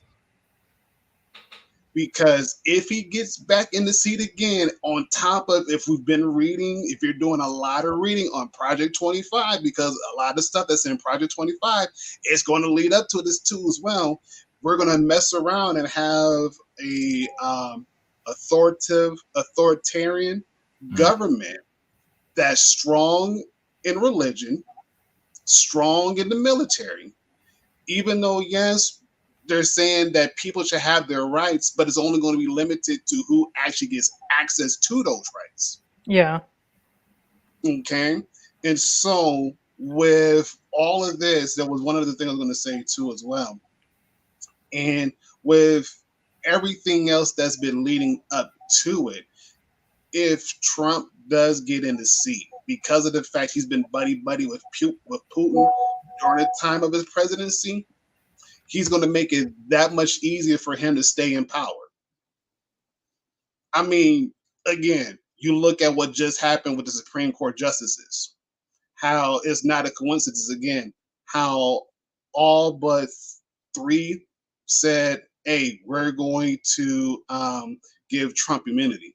What's not to say they're not going to do anything that's going to keep him in power for the rest of his life. Yeah. I'm just saying. Yeah. Like I've been thinking that too. Like they'll just make like this would be like a third term, and then because what what this country does is like it just kind of like soft launches like authoritarianism and fascism, and just to kind of test the waters.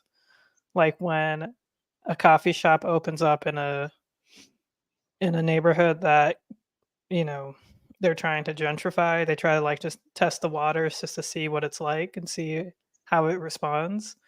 And if it doesn't respond well, then they just kind of take it back and act like nothing happened. And then they try again, and then they try it again, and then until people are just kind of like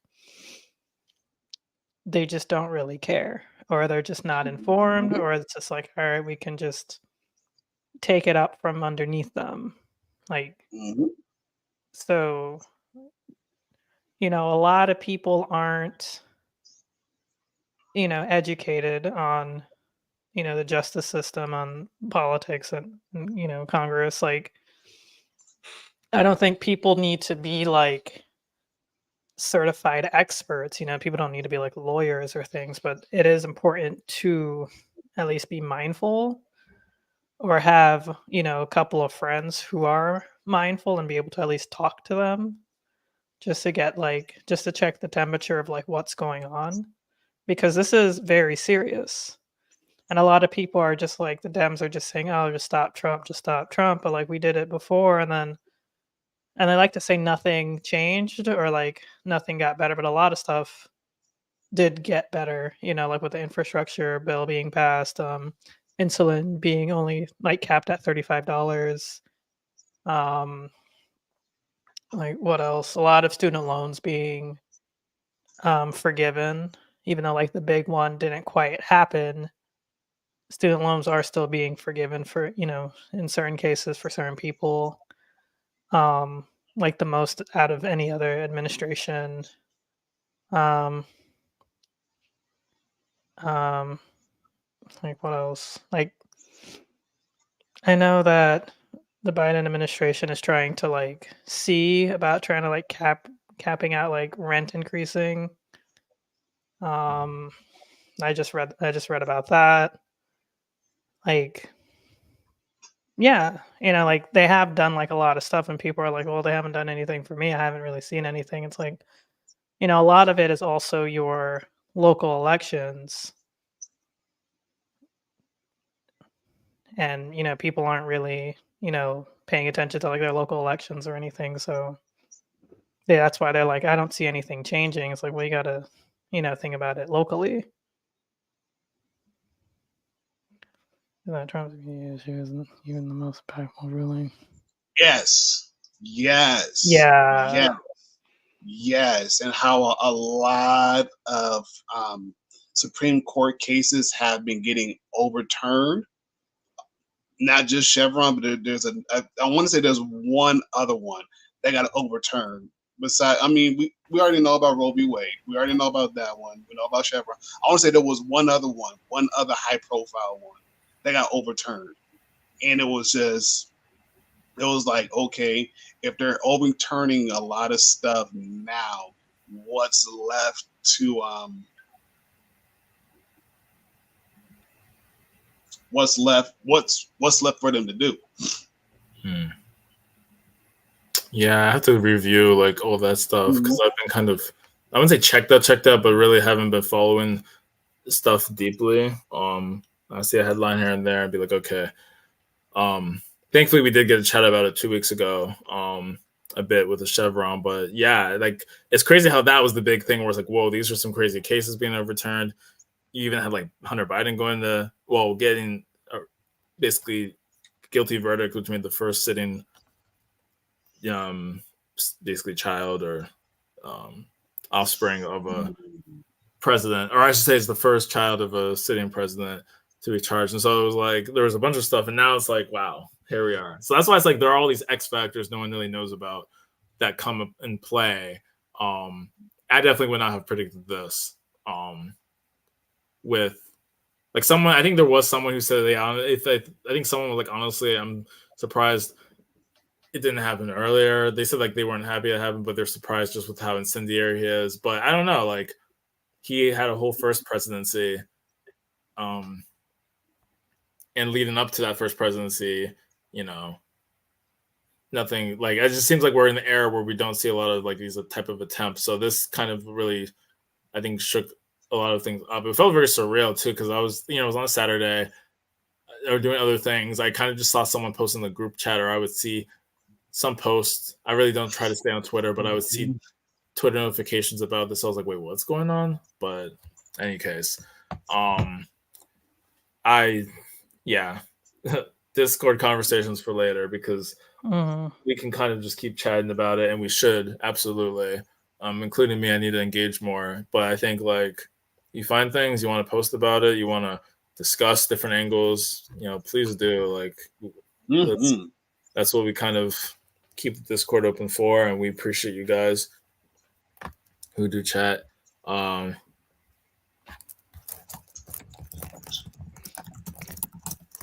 Yeah.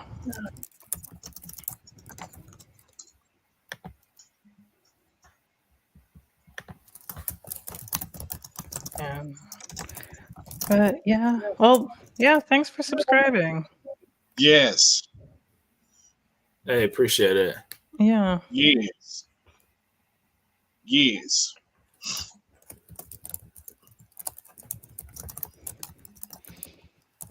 But yeah, it is 11 p.m. on the East Coast. Like, was it like 8 p.m. on the West Coast? Or is it? I think so. Yeah. Yeah. Oh my goodness. That's so early. Low key. Yeah. I was like, no, it can't be 8. Really? It's 8. Mm-hmm.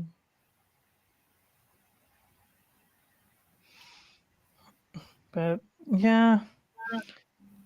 With that said, y'all, thank you all so much for joining us on this beautiful Tuesday evening. Mm-hmm. Thank you all so much for watching. We'll see y'all in 2 weeks on, I think it's the 30th? Yeah, that's 16 plus 14, 30. I don't know why I thought it was the 29th. 30th. Yep.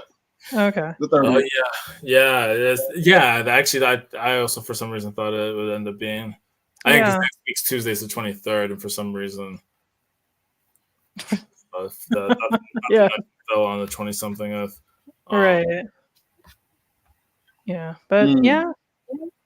Well, thank you all so much for coming on, for joining us. For the new people, sorry that we are just kind of signing off. We've been streaming for like 2 hours, and we are done. we are done. We are exhausted. Well said. Yeah. Well said. But join us on the 30th, where we'll have another topic. And that said, yeah, no. Yeah, we like the Yang too. I guess that's probably how you, yeah.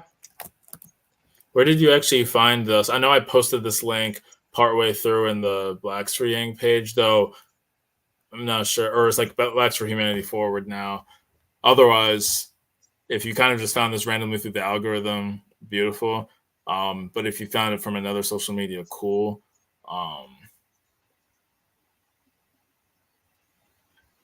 Yeah. Let us know where you found us, or if you're just scrolling through YouTube and you saw us and you're like, yeah, let me click on that. That sounds interesting. Yeah, thank you all so much. Um,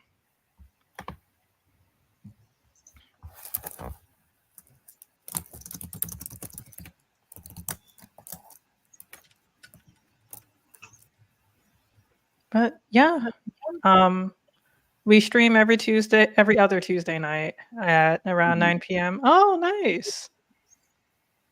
Yeah. Oh, nice. Really? Hey, that's what's up. That's what's up. We didn't even have Trump in our headline, so it's not like it's not like we, I know, dated. Wow. which I'm glad. Because there's certain things that you can just post and it's like, oh boy, like unintentionally we talked about the 100-year anniversary of the Tulsa, not unintentional, but we posted it, the 100-year anniversary of the Tulsa race massacre, and that was like 2 years into our channel where we weren't even getting necessarily the same number of views, but that ended up being like our third most viewed episode, I think, just because of that nature of what we were talking about. And I was like, whoa, I did not expect this to blow up. So sometimes things happen, and so maybe the algorithm still kind of caught on to what was going on. But cool, it's cool that I guess the algorithm is doing what it's doing. We have some we have some new doing. Yeah, even still, I know, like occasionally it just kind of just comes up, like some people just kind of click and join us, which is great. But yeah, no, thank you so much for joining. Yeah, make sure to watch us on July 30th, where we'll have a new topic. And y'all have a great, wonderful night. You guys are the best, and we'll see you on the next one. Peace, y'all. Oh yeah.